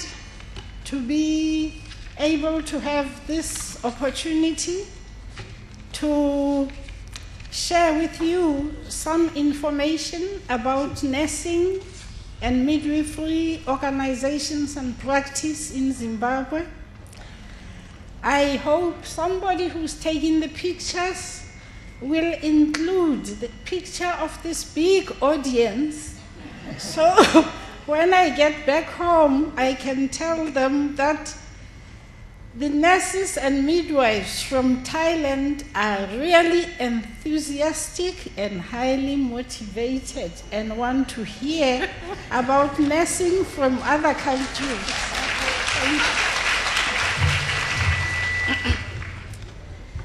The title of my presentation, as you see it, is entitled Leadership and Mentoring are Core Requirements for Nursing and Midwifery Development.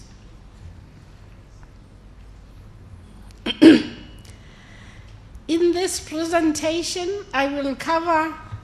these areas. I will give you a brief overview of the country context, the current organization of health services in Zimbabwe with special focus on nursing and midwifery services, the road to continuous improvement of nursing education and practice, and some lessons that I also hope to share with my colleagues in Zimbabwe at some point that I recognize from Princess Srinagarindra's life and her achievements, because we are honored indeed that she was a nurse and a midwife. And then the challenges and the way forward. You want to translate? Thank you. The country context, geography and demography. Zimbabwe is a landlocked country, and landlocked means we do not have the sea on any side. You know, we have only countries around us. We only have one lake which to us looks like a sea. It is situated in southern Africa with an area that is given over there. Oh, I'll show you the map in just a minute. This is the map of Southern Africa. You can see when we say Zimbabwe is landlocked, there is Zambia on the north, there is Mozambique on the other side, and there is Botswana, and then there is South Africa. And when we speak, I will be referring, and Professor MELLA did continue to refer to the region. When we talk of the East, Central, and Southern Africa region, we are talking of those 14 countries that begin with South Africa, and the little country called Lesotho, and another small country called Swaziland. Then there is Namibia, Botswana, Zimbabwe, Mozambique, Malawi, Zambia, Angola, and Tanzania. And of late, we have included the Democratic Republic of the Congo and the two islands, Seychelles and Mauritius. Those are the countries that constitute the East, Central, and Southern Africa region.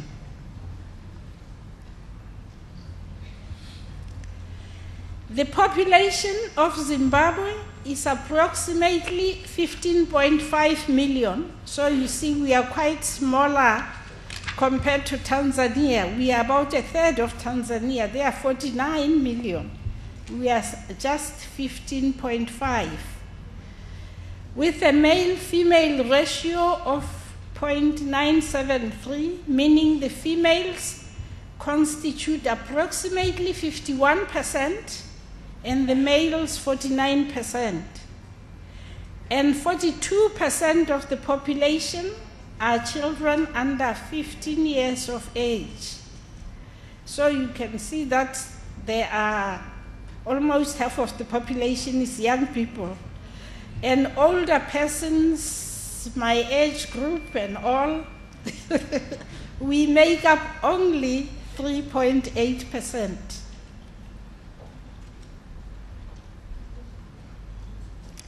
That is sort of the graph showing the population structure,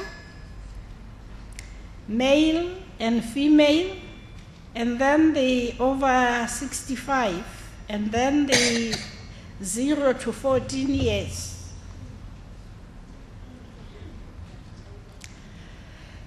Total fertility rate in 2005-2006 was placed at 4.1 children per woman. The highest population densities are found in the cities, as it is with many countries. Morbidity and mortality trends in Zimbabwe show that the country has a heavy disease burden from common preventable and treatable diseases and conditions such as nutritional deficiencies, communicable diseases, and diseases associated with pregnancy. The leading causes of morbidity, in other words, sickness and death and mortality, include HIV and AIDS, tuberculosis, that we abbreviate TB, diarrhea, childhood diseases, malaria, malnutrition, injuries, and reproduction and pregnancy-related diseases. You want to summarize? Okay. ค่ะประเทศของที่ดร.โรสอยู่ก็คือประเทศซิมบับเวจากแผนที่จะเห็นว่าซิมบับเวนั้นจะอยู่ด้านล่างของประเทศของดร.พอลลีนนะคะที่ซันซิเนียจะอยู่เหนือนิดหนึ่งแล้วก็เป็นประเทศที่ล้อมรอบไปด้วยแผ่นดินไม่มีทางออกเข้าสู่ทะเลนะคะประชากรยังมีไม่มาก15ล้านนะประมาณนั้นแต่จะเห็นว่าเปอร์เซ็นต์ของผู้ที่อายุต่ำกว่า15ปีค่อนข้างสูงนะคะ 45% เนื่องจากว่าถ้าเราสังเกต fertility rate ก็ประมาณ4กว่านะคะเพราะฉะนั้นครอบครัวก็ขนาดโตนิดนึงก็เลยทำให้ประชากรรุ่นเด็กค่อนข้างสูง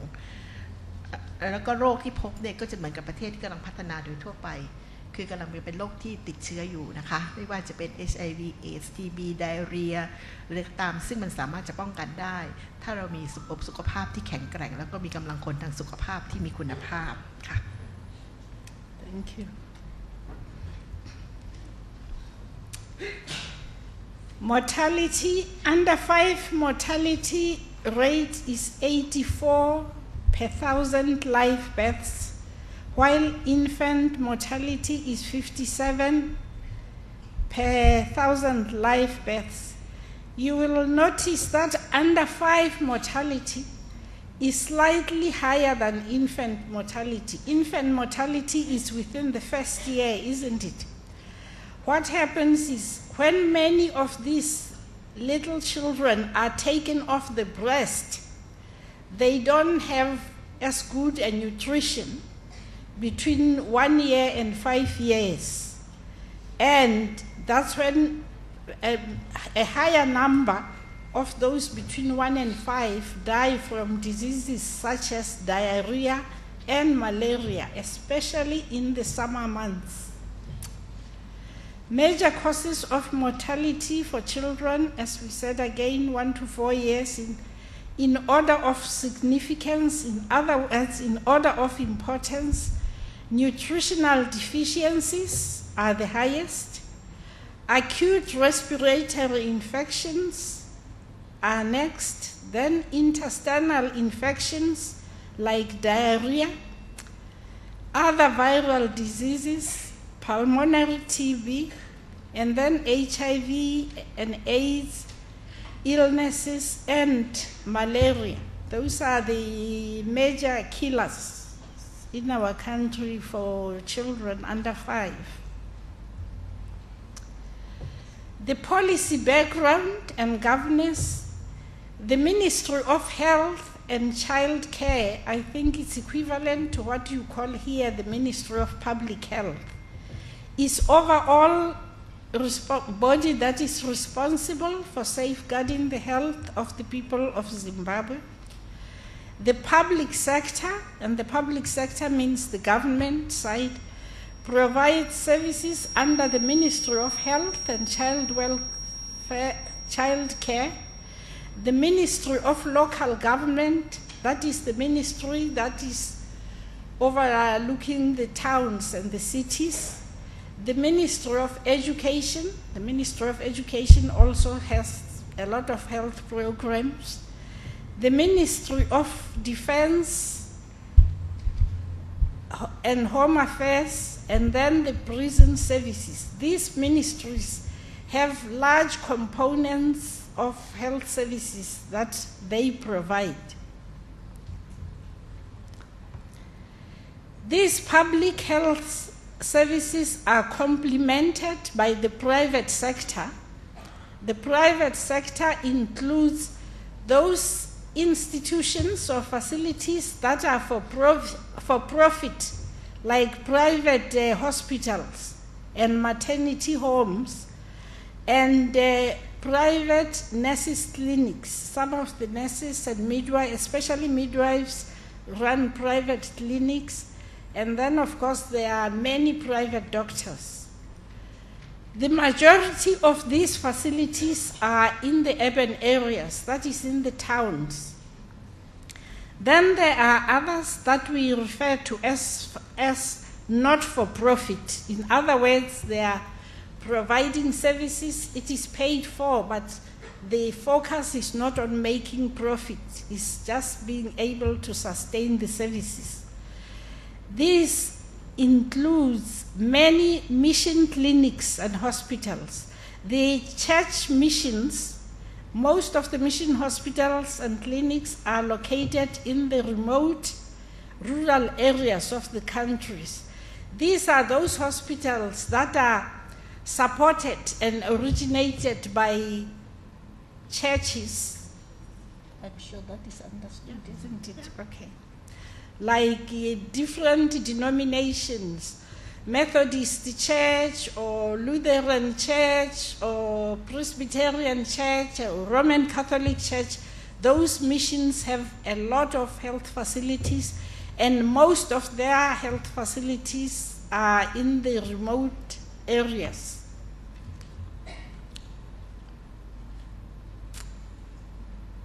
The national organization of the National Health Services. The National Health Services are organized along 4 levels of the healthcare delivery system.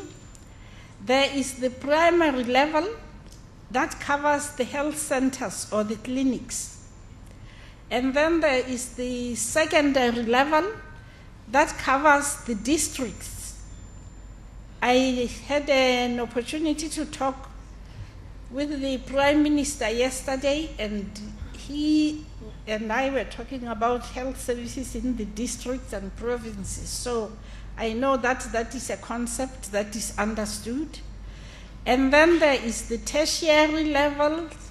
that covers the provinces. There are 62 districts in the country, so there are also 62 district hospitals. And the provinces, there are 8 provinces in the country, and that there are 8 provincial hospitals. And then there is the highest level that we call the quaternary level. These are the central hospitals, and these are considered national referral centers. There are 5 central hospitals, as we say, operating as national referral centers. Unfortunately, these central hospitals are not divided like the provincial hospitals and the district hospital, where there is 1 in each district and 1 in each province. The central hospitals, the way they are now, the 5, 2 of them are in the city we call Bulawayo, which is the second largest city, and the other 3 are in the capital city of Harare. So you can see that their distribution is not fair. And this is because of the historical development of the health services.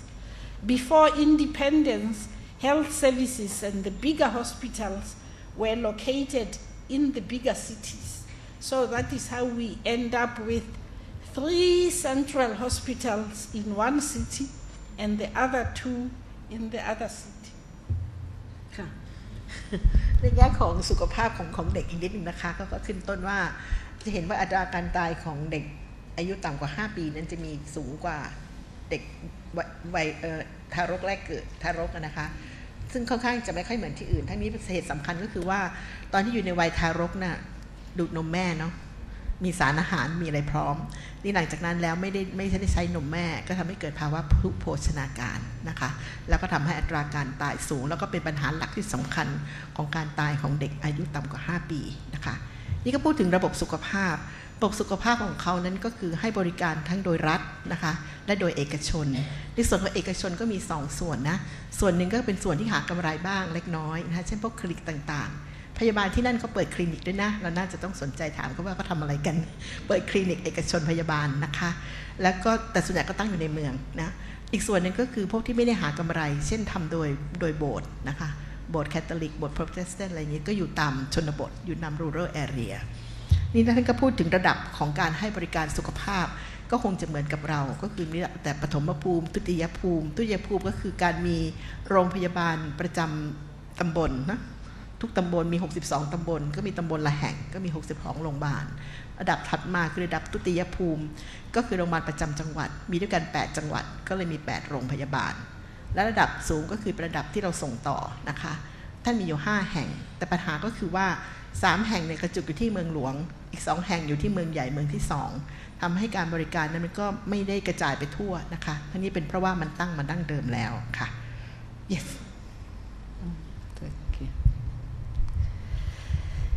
The vision of the Ministry of Health and Child Care, this is what it says in the National Health Strategy document.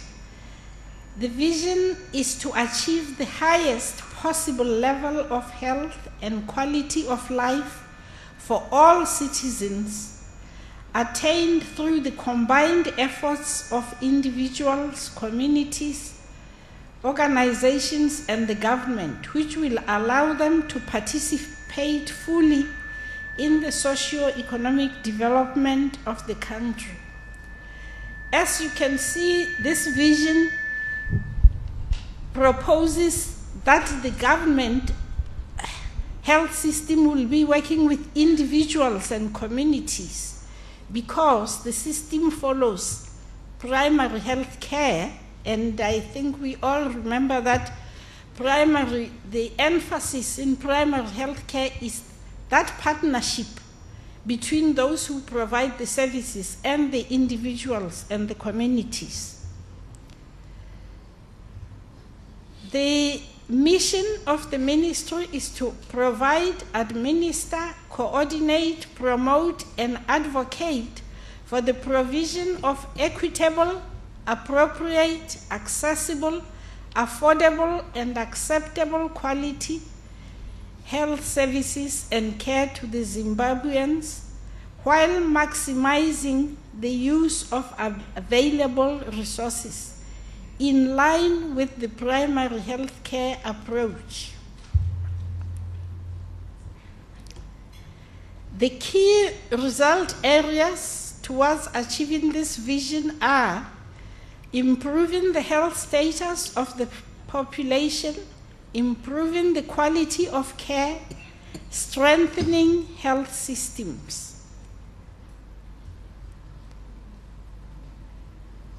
Nursing and midwifery services. Here I have put just a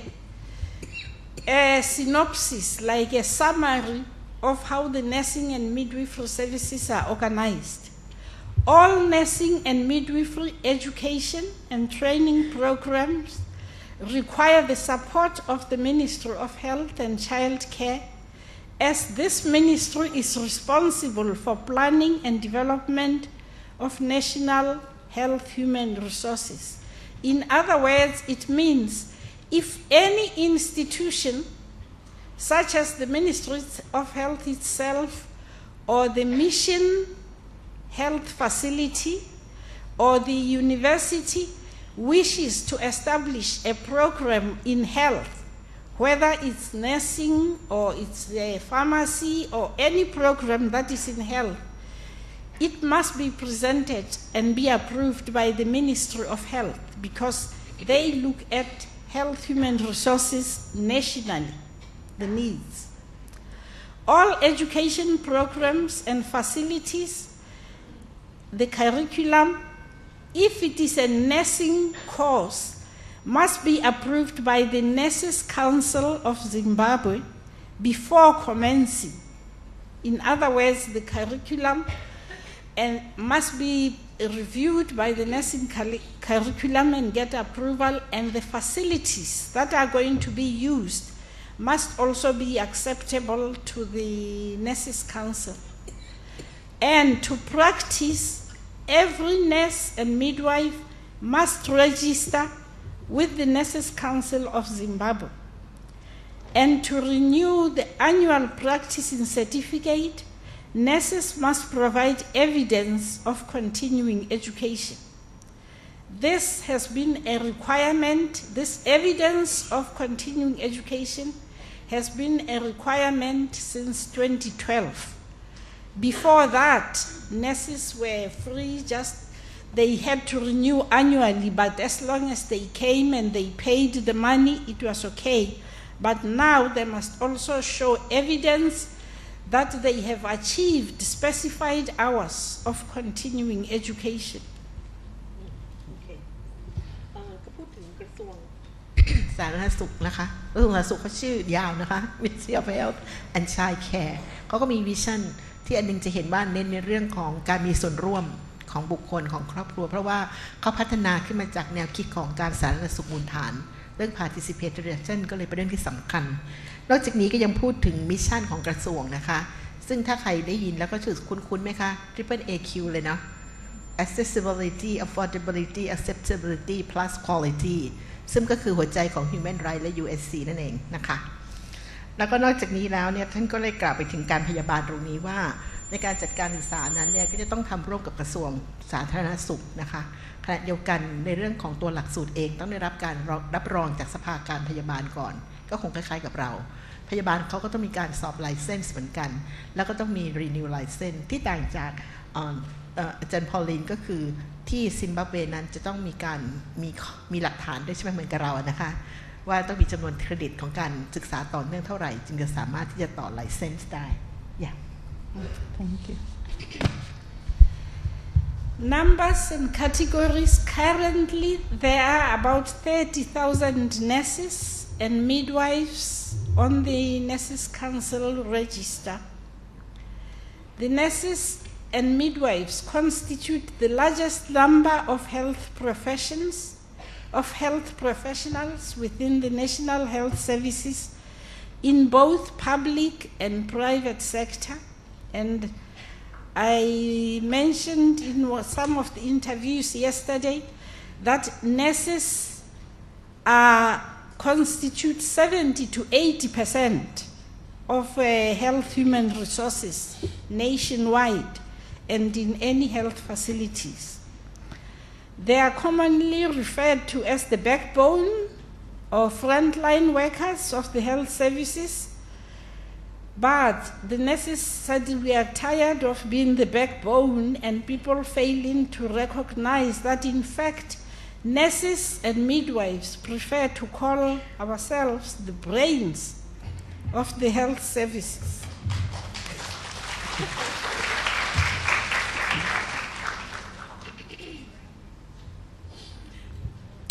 The Director of Nursing Services is overall head of nursing and midwifery activities within the Ministry of Health Services. This includes nursing and midwifery services, as well as the schools of nursing and midwifery and other diploma programs. Even currently, though there are a few universities now giving degree programs, the Ministry of Health is still sponsoring a number of diploma schools of nursing, as well as the one-year post-basic diploma schools. Now we move on to a summary of what I have referred to as the road to continuous improvement.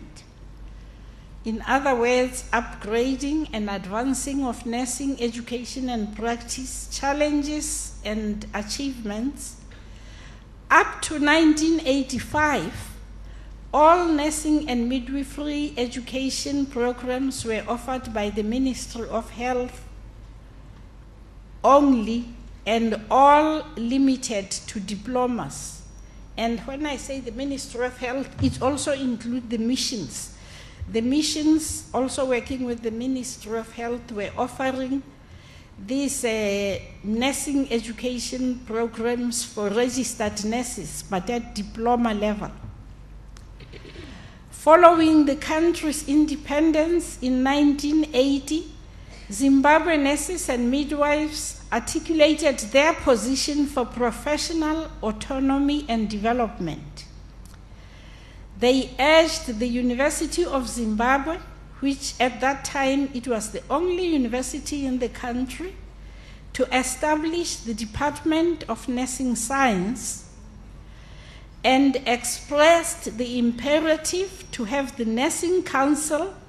and move away from the Medical and Allied Health Professions Council that was dominated by medical doctors. In other words, we didn't have a nursing council. There was one council for all health professions, and it was called Medical and Dental. It was called Medical and Allied Health Professions Council. In other words, pharmacists and nurses and physiotherapists and nutritionists were all classified under. How do I get rid of that thing?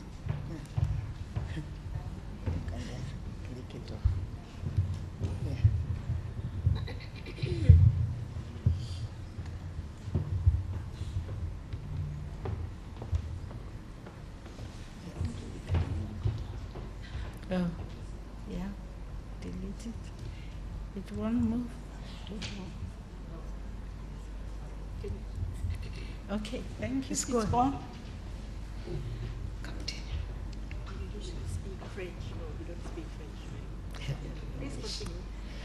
Okay, as I said, all these other professions were classified as allied health, and the nurses said, insisted that in the first place, we are the majority, and the number of doctors was very small. There were less than 2,000 of them, and yet the title of the council started with medical and allied health professions.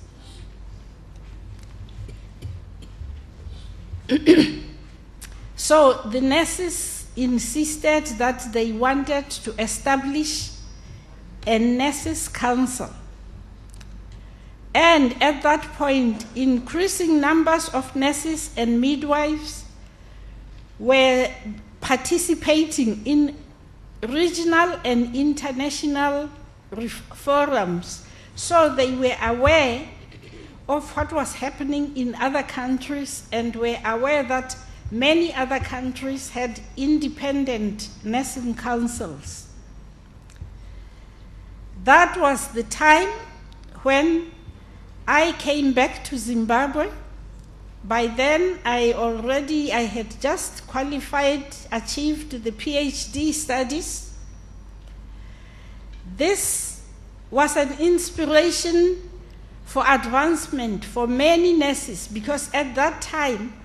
nurses had been aware that yes, nurses can get themselves a degree, but they were not even aware that nurses could actually get a doctorate.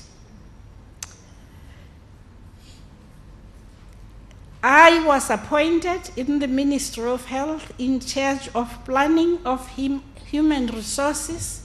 and this involved a review of the education and training of various health programs, mainly those constituting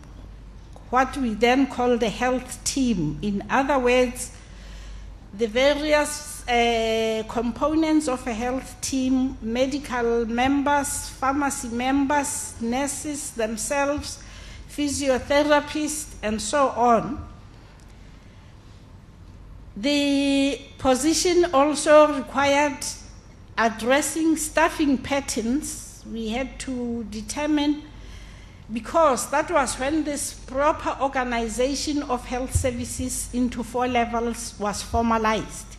Before that, it was just sort of mainly the towns and the rural areas. But after 1980, that's when the ministry, within a policy, formalized the 4 levels, that there will be primary, secondary, tertiary, and quaternary. So we had to address the issue of what is the expected workload at each level, at each facility, and what should be the staffing pattern at that level, and what should be the job description of the various categories, and what will be the total human requirements starting from primary level to district level to province and to central level. That also gave me the experience to link educational programs to job requirements. And also, fortunately, I was appointed as a member of WHO Expert Committee on Health Resources for a period of between 1982 and 1988. And that also gave me the opportunity. I participated in consultancy teams that were addressing human resource requirements for countries that included Botswana, Namibia, and Mozambique. And within that medical and allied health professions, I was appointed as the first nurse to chair Nursing Education Committee in that Health Professions Council. Because up to then, a medical doctor used to chair Nursing Education Committee because they didn't think there was, nurses were not good enough to chair their own nursing education committees.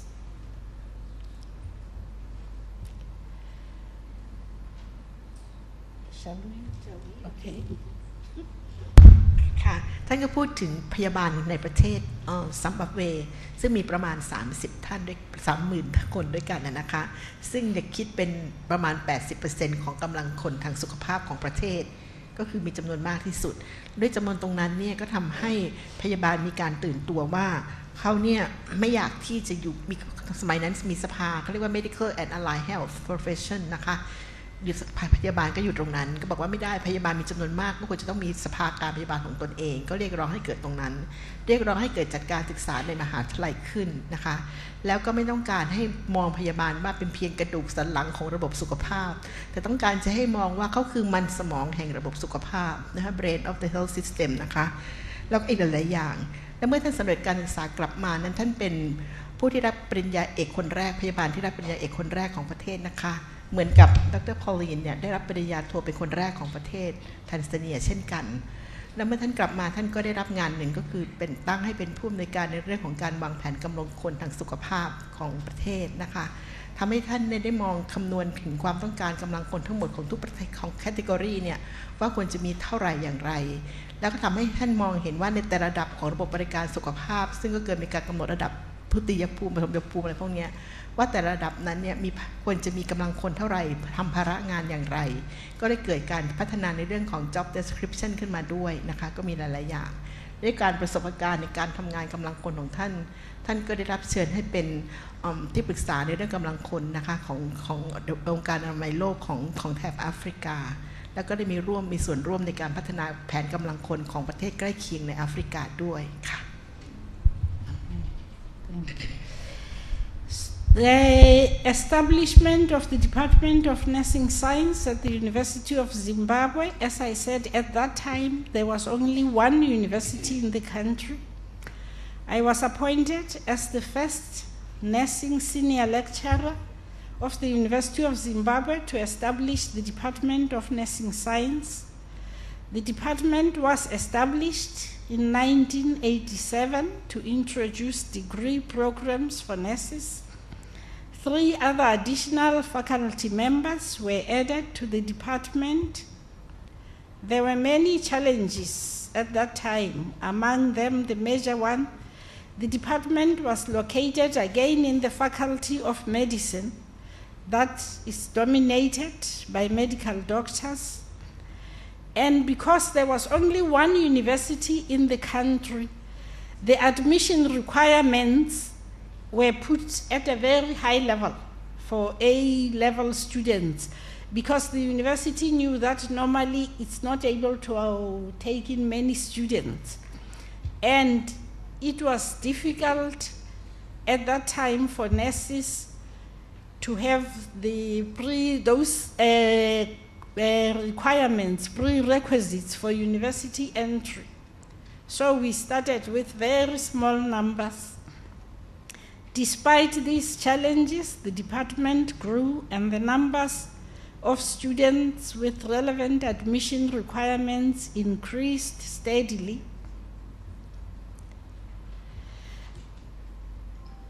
And the other supportive institution that came into being was the establishment of the East Central and Southern Africa College of Nursing that we call EXACON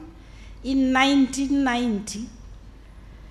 Through regional collaboration, nurses and midwives from those 14 countries established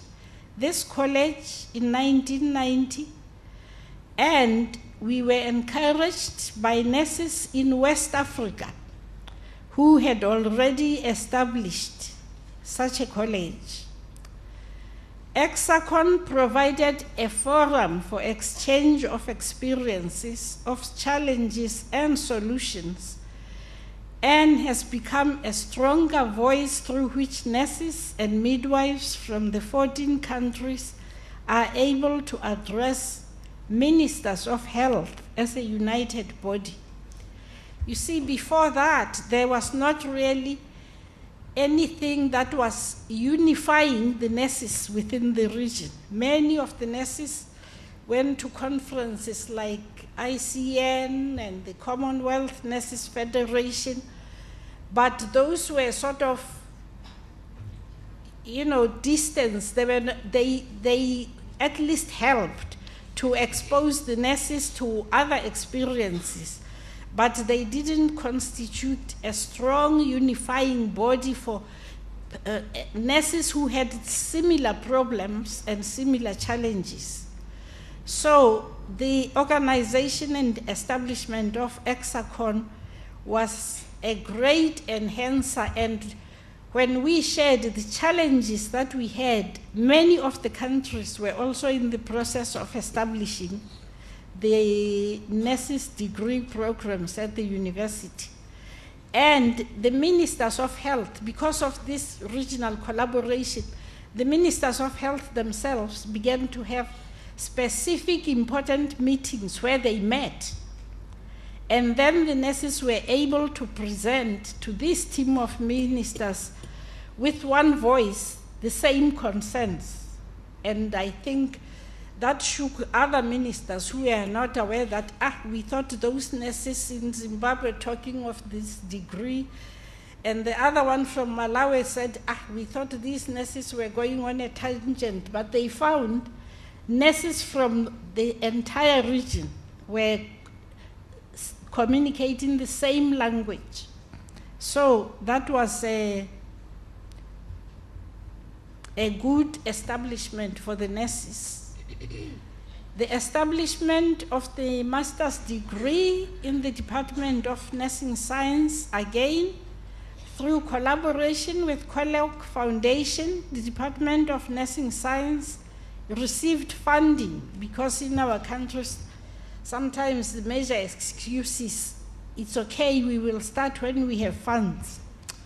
But we were able to get starter funds from Kellogg to commence the master's degree in nursing, with majors in medical surgical nursing, nursing education, community health, and mental health and psychiatric nursing. And between 1994 and 2005, several students were sponsored by Kellogg Foundation to undertake PhD studies in various universities in the USA. This undertaking substantially increased the number of educators and clinical practice mentors that were available in the country. Okay. ท่านก็ได้รับการแต่งตั้งให้ดำเนินการหลายๆเรื่องที่เป็นคนแรกนะคะ อาทิเช่นก็ได้รับแต่งตั้งให้เป็นผู้ที่บรรยายของมหาวิทยาลัยที่เป็นอาวุโสเป็นคนแรกกันเป็นต้นนะคะหรือว่า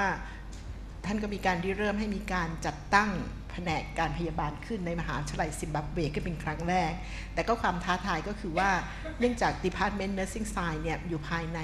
คณะแพทยศาสตร์เพราะฉะนั้นเกณฑ์การรับนักศึกษาค่อนข้างจะสูงนิดหนึ่งนะคะทำให้นักศึกษานั้นก็เข้ามาเรียนพยาบาลค่อนข้างยากนิดหนึ่งนอกจากนี้เนี่ยท่านก็ยังเป็นการเริ่มในการที่นำรวมวิทยาลัยพยาบาลจาก14ประเทศที่แผนที่แรกที่ท่านโชว์นะคะ14ประเทศตรงนั้นเนี่ยมารวมกันทั้งตะวันออกทั้งเหนือทั้งใต้ก็เป็นเอสคอนข้อดีของการที่นำวิทยาลัยพยาบาลในทุกๆประเทศมารวมเป็นสมาคมเป็นกลุ่มขึ้นมาเนี่ยก็ทำให้เกิดความเป็นเอกภาพแล้วก็ในการที่จะนำเสนอข้อคิดเห็นต่างๆต่อคณะรัฐบาลในประเทศต่างๆนะคะเพราะว่าถ้าท่านพูดประเทศเดียวว่าในซิมบับเวนะพยาบาลต้องมีการศึกษาระดับปริญญาตรีรัฐมนตรีก็อาจจะไม่สนใจมากนักแต่ถ้าประเทศใกล้เคียงก็บอกว่าประเทศฉันก็อยากมีเหมือนกันหรือประเทศฉันมีแล้วอะไรเงี้ยก็จะทำให้เสียงเหล่านั้นได้รับการรับฟังมากขึ้นก็เลยมองว่าตรงนั้นคือข้อดีที่ทำตรงนี้นะคะนอกจากนี้แล้วเนี่ยก็ได้รับการทางแผนกของท่านก็ได้รับการสนับสนุนเงินนะคะจาก Kellogg Foundation ทำให้เริ่มสามารถจะเปิดหลักสูตรปริญญาโทขึ้นมาได้แล้วก็นักศึกษานั้นก็ได้รับการสนับสนุนในเรื่องของการเรียนต่อการทำวิทยานิพนธ์ต่างๆด้วยค่ะ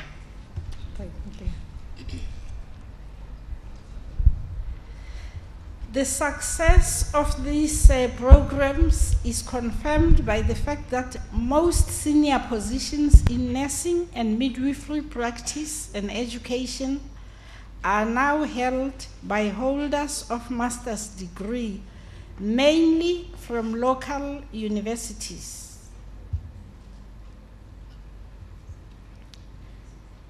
University offerings for nursing degrees are now as follows.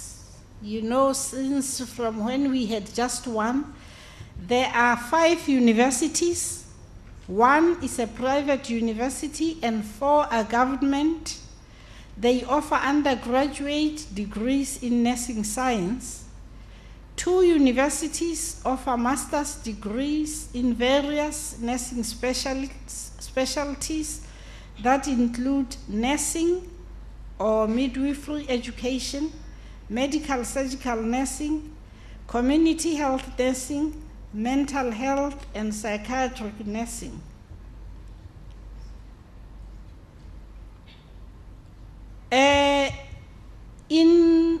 Between 1998 and 2002, as I indicated, to all the I was elected the president of Hexacon for that 4-year period. In addition to all the other activities that the college produced, 2 very significant publications have been produced: Nursing and Midwifery Professional Regulatory Framework, which covers the scopes of practice for nursing and midwifery,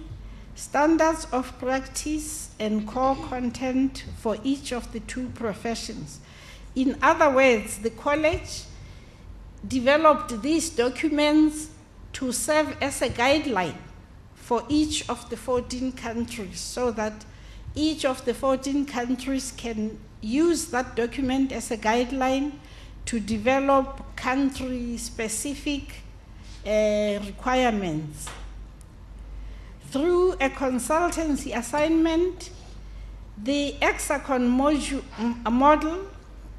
I was also invited to document it so that it can be used as a guideline to developing such a collaborative college.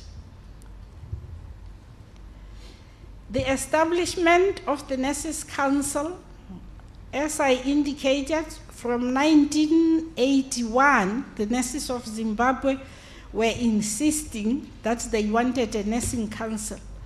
But there were always excuses. You see, the medical and allied health professions did not want the nurses to form their council because even in terms of contributions, the nurses were the largest number. So financially, they were the people who were really carrying the council. Because there were, at that time, 20,000 nurses, and there were less than 2,000 doctors. And the other groups were even fewer. Less than 1,000 pharmacists, the physiotherapists and other categories. Each one, there were even less than 500, each of those categories. So there was always this resistance. It took almost 20 years for nurses to finally get the Nurses Council established. It was finally established and gazetted as a statutory body in 2001. So the establishment of the Nurses Council was a morale booster to all nurses, confirming that perseverance does work. And the Nurses Council, as I said, instituted requirement of evidence of continuing education as a prerequisite to renewal of practicing certificate in 2012. Well, maybe we can do that before we come to lessons. ปัจจุบันในประเทศซิมบับเวนี้ก็จะมีมหาวิทยาลัยที่เปิดสอนหลักสูตรพยาบาล5แห่งด้วยกันนะคะ7แห่งด้วยกัน5แห่งเนี่ยก็เปิดระดับปริญญาตรีและอีก2แห่งก็เปิดระดับปริญญาโทค่ะ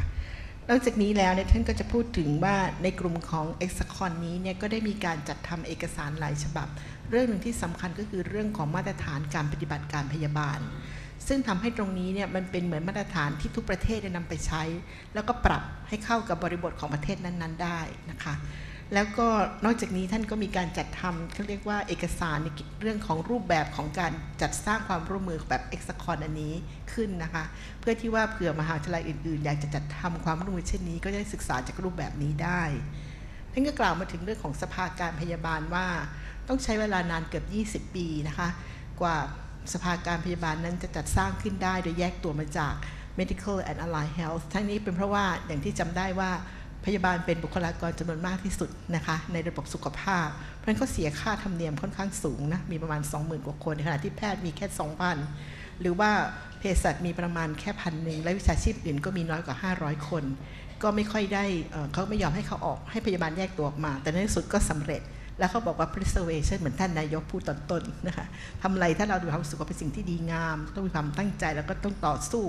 ในที่สุดมันก็จะสำเร็จวันหนึ่งนะคะถึงแม้จะใช้เวลานานถึง20 ปีพยาบาลก็มีสภาการพยาบาลของตนเองในการดูแลควบคุมการปฏิบัติวิชาชีพ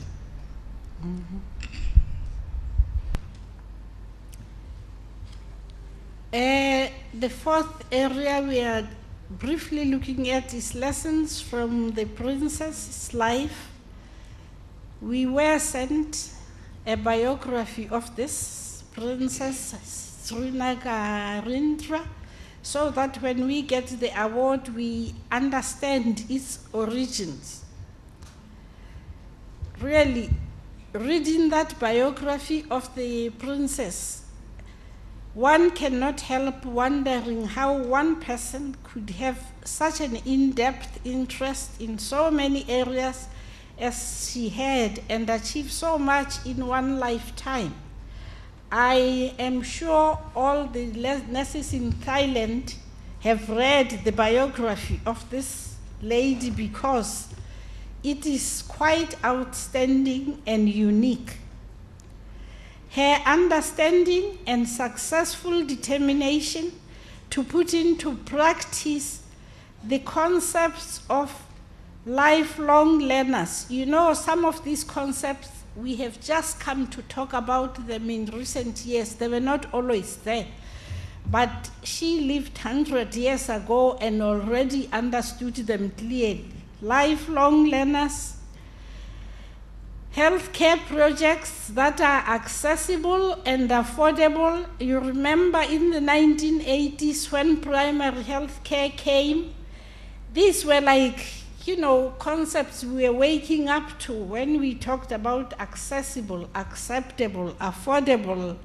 healthcare. But she was already aware that that is a requirement. Opportunities for all to achieve all that each is capable of becoming, and promotion of self-reliance.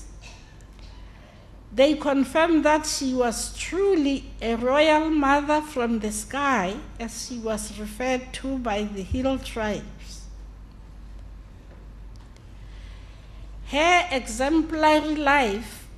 is truly one that makes all nurses and midwives proud to know that above all what she achieved, the princess was a nurse and a midwife. Challenges and the way forward. Nurses lead the way. Staff shortage in the face of heavy and increasing workload. This challenge affects our entire region in EXA. The workload is high and there's always shortage of staff. Continuing expansion of the scope of nursing and midwifery practices. For instance, the need for nurses and midwives to assess and initiate ARV treatment. This is happening now because WHO has issued new guidelines that emphasize starting early with the initiation of ARV treatment. And in our country, especially at that lower level of the clinic and district, there are not enough doctors to be there to initiate or to make these assessments and initiate. So we are in the process where nurses now are being mentored into initiating HIV treatment at clinic and district level, where there are not many doctors. Nurses and midwives are now undertaking procedures such as male medical circumcision. It has suddenly dawned on the countries that male medical circumcision would be something that is beneficial in the reduction of HIV. And again, the targets that are set, that so many of these circumcisions should be completed in a year, there are not enough doctors to do that. So this new skill is being taught to nurses. And that means the scope of practice is increasing because there are no functions that are being reduced that nurses have been doing. They are continuing to do everything they were doing before, plus these new responsibilities. Shortage of resources and supplies and equipment to enable the nurses and midwives to maintain the high standards of care continues to be a challenge. Conditions of service do not always match the very significant contribution that nurses and midwives make within the national health services. Everybody says they are the backbone, but when it comes to making salaries match the backbone, that is always a challenge. As Dr. MELLA, the Director General of the World Health Organization in the 1980 said, nurses lead the way. Nurses and midwives of Zimbabwe continue to lead the way despite facing many challenges. Whether it is about reduction of maternal mortality or prevention of mother-to-child transmission of HIV, which is PMTCT, or elimination of preventable blindness, or reduction of infant and under 5 mortality, nurses and midwives are the key. This is what all the policy documents say. If you read them, they will always say nurses are the key, because their knowledge and skills will significantly affect the outcome of the national efforts in these areas. That last slide, as I was indicated, nurses are now being mentored to initiate HIV treatment. This is one of the activities that we are undertaking with the Nurses Council of Zimbabwe. Oh, the picture is not showing very clearly, sorry about that. This is one of the clinics that we visited where student nurses, those in white are student nurses, have been attached so that they can be oriented and mentored in the initiation of HIV treatment. The picture, I am there with the Director of Nursing Services. I think the registrar is somewhere behind. This is considered one of those projects where the Nursing Council should be intensively involved, because it actually addresses the scope of practice. And we know that that is the responsibility of the Nurses Council. I thank you.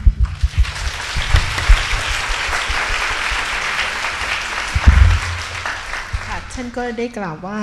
เมื่อท่านได้รับทราบว่าท่านได้เป็นผู้หนึ่งที่ได้รับพระราชทานรางวัลในครั้งนี้ท่านก็ได้นำหนังสือชีวประวัติของสมเด็จพระศรีพัชรินครินทรามาศึกษานะคะแล้วก็ทำให้ท่านเกิดความประทับใจว่าทำไมผู้หญิงคนหนึ่งจึงสามารถทำอะไรได้หลายๆอย่างนะคะในช่วงชีวิตของท่านนะคะแล้วก็ท่านนั้นได้สามารถที่จะนำแนวคิดไปสู่การปฏิบัติได้อย่างดีไม่ว่าจะเป็นเรื่องของการเรียนรู้ตลอดชีวิตการรู้จักการใช้ชีวิตอยู่ด้วยการพึ่งตนเองเป็นสำคัญนะคะดังนั้นท่านจึงได้รับสมญานามว่าแม่ฟ้าหลวงอย่างที่ชาวเขาได้กล่าวนะคะท่านก็พูดถึงประมาณตรงนั้นนะคะและท่านก็พูดว่าเราทุกคนก็คงจะภาคภูมิใจในพระองค์ท่านเป็นอย่างยิ่งและท่านก็จบว่าในภาวะของความท้าทายของระบบสุขภาพปัจจุบันนั้นมันมีปัญหามากมายพยาบาลจึงจำเป็นที่ต้องขยายบทบาทของการดูแลให้เพิ่มมากขึ้นเช่นก็ตัวอย่างของการดูแลการรักษาผู้ป่วย HIV โดยการให้ยา ART เป็นต้นนะคะหรือว่า การต้องตัด circumcision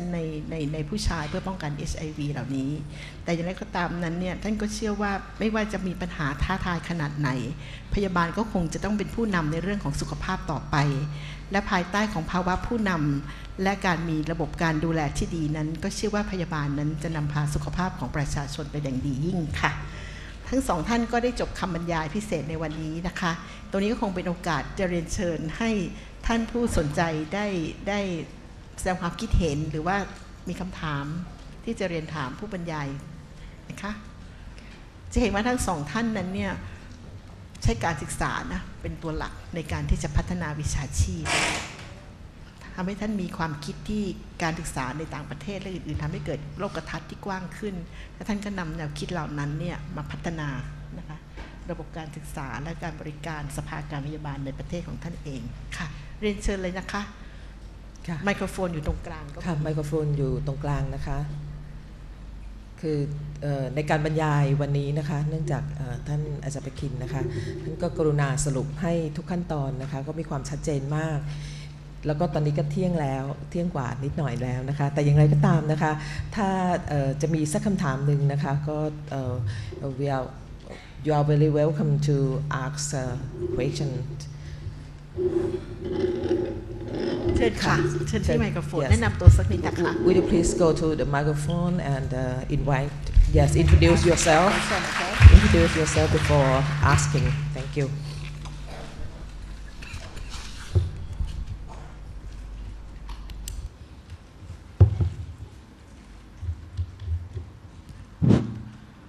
Well, thank you for the opportunity. I'm Fernando. Currently, I'm studying in Assumption University of Thailand, but I'm not Thai. I'm from Timor-Leste. Usually, people call East Timor. This is a smaller country in this region. I have some questions to ask. According to my experiences, being a nursing student in Thailand. First question will be: as a nurse student, every day I have to go to hospitals to practice in hospital, and then when I see in between the profession, let's say that nurses and medical doctors, I'm sorry to say this,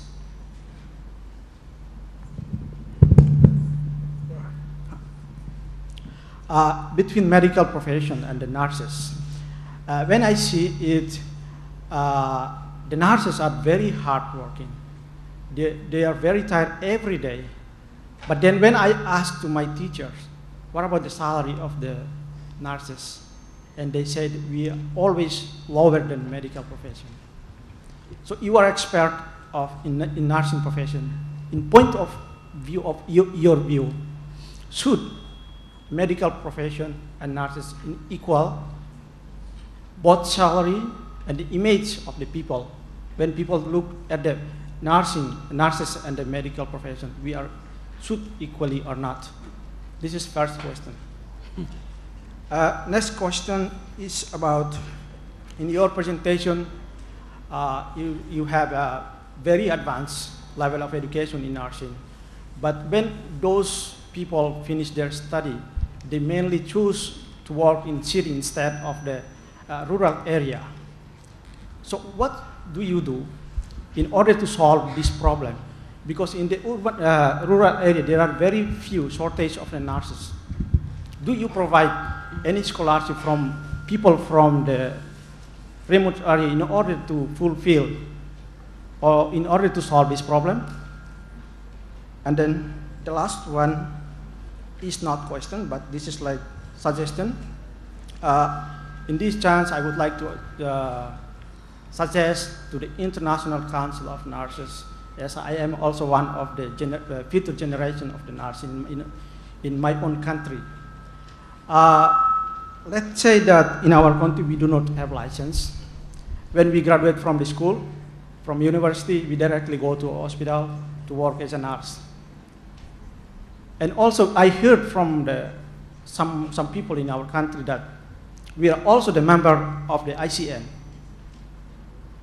So can ICN recommend to every member of every country which is member of the ICN to adopt or to implement license in order to guarantee the quality of the nursing care in every country in order to serve the patients. That's all my question. Thank you.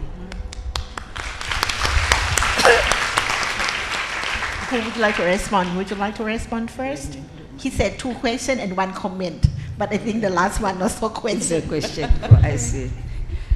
Okay. Thank you very, very much for your questions and attentiveness. You are still a student nurse, did you say that? Yes. Okay. In terms of salaries for medical doctors and nurses in my country, we had a very big difference. But some years back, the government established a policy that salaries will be based on the years of education. First, the general education, and then after that general education, the years you spend to obtain your professional, whether it's a diploma, degree, or whatever. So if you spend 3 years, then all members who go into a program of 3 years, they have the same level, the scale of a salary. So as nursing. So our nursing program is 4 years for the degree. For the diploma, it is now 3 years, and for certificate is 2 years. So the basic education for each of these groups. So if you are going to a certificate, you must have the secondary school. That's we call Form 4 or 12th grade, if you talk about that. Then you go to high school, where it is a Form 6. And the source of the students in the university is Form 6. So if all of you have attained Form 6, but then the training differs. From 4 years, you get slightly less, and 5 years is more. So doctors go for 5 years plus 1 year internship. Nurses go for 4 years plus 1 year internship. So the salary is based on that. So that's the central policy of the public service policy in terms of salaries. However, increments depend on your performance. In the past, we used to, if you work for 3 years continuously, you get an elevation, a promotion, and an increment. But these days, sometimes we get what we call performance appraisal. And that appraisal may enable you to be promoted or not promoted, depending on your performance. The second question on people who have been educated up to the highest level, not going to the rural areas. In my country, as I said, we have a structure of services. And each area has got its, what we call manpower levels. Those people who are placed at the primary and maybe community level are those with either, in terms of nurses, they are either certificate nurse midwives, sometimes diploma nurse midwives. So the greenness has not gone that low because, first of all, we don't have many of them. And secondly, we still need to empower the educational system. So that's why we don't find them there. For doctors, they are going all the way down, and the facilities are being improved to give them some incentive if they are placed at the primary level. But what we have at the second level, we call them medical assistants or assistant medical officers. So those are the primary level. Then you come to the district, you find everybody there. But when you come to the regional and national referral centers, you find specialists. So that's how things are going because we have the referral system. So not everybody can go down there. In the past, people didn't want to go, but things are improving. They're building houses for them. They're giving them an additional incentive. would you like to add something? Yeah. I can add that, you know, the issue of having highly qualified people at the basic level continues to be a challenge, but the focus of primary health care is those who come at that basic level should be those who come mainly for minor ailments, common ailments, and the preventive services such as immunizations, nutrition education, prenatal care, and postnatal care. At least the structures that have been put into place now, that each district has a district hospital and as well as a team of public health nurses under the community health nurse. So these are the highly qualified, they are registered nurses who have midwifery, who also have community nursing as a specialty or public health. So although they are not at every clinic, but there is a team for each district that includes these highly qualified nurses so that they oversee the needs of the district and they are able to monitor and refer those who need higher level care either to the province or to the province or to the referral hospital. Because all these things are based on ensuring that basic care is affordable to as many people as, you know, to people, and people are encouraged to go there. Unfortunately, the systems don't always work as they are planned, because sometimes people go to the primary level and instead of being referred, sometimes they feel like they didn't get enough care if they were not given medications or did not see the doctor. But you know, that is the problem that continues. The other question about the ICN, you know, every country that belongs to ICN, knowing that, you know, their graduates are acceptable across the board. You see, this is where regional cooperation comes in. If you are within the region of Africa, you know that health problems are the same and you understand them. And that's why in the region we can collaborate and reciprocate with each other and say, if a nurse is trained in Tanzania and comes to Zimbabwe, as long as we get the credentials and we have those core guidelines, we know that we just need to get documentation from their nursing council and they proceed and work as a nurse. But if you leave Zimbabwe, you go to the United States, obviously what you learned, what were core requirements in Zimbabwe differs slightly from what are core requirements in the USA. So there, even if both countries belong to the ICN, you have to go through their licensing examinations so that, you know, they are able to validate. But normally,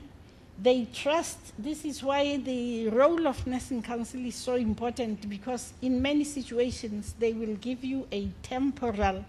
practicing license and give you time to validate yourself. Would you join me to give a big thank to all of three? And thank you. And thank you. Okay, yes. And thank you, the audience, yes.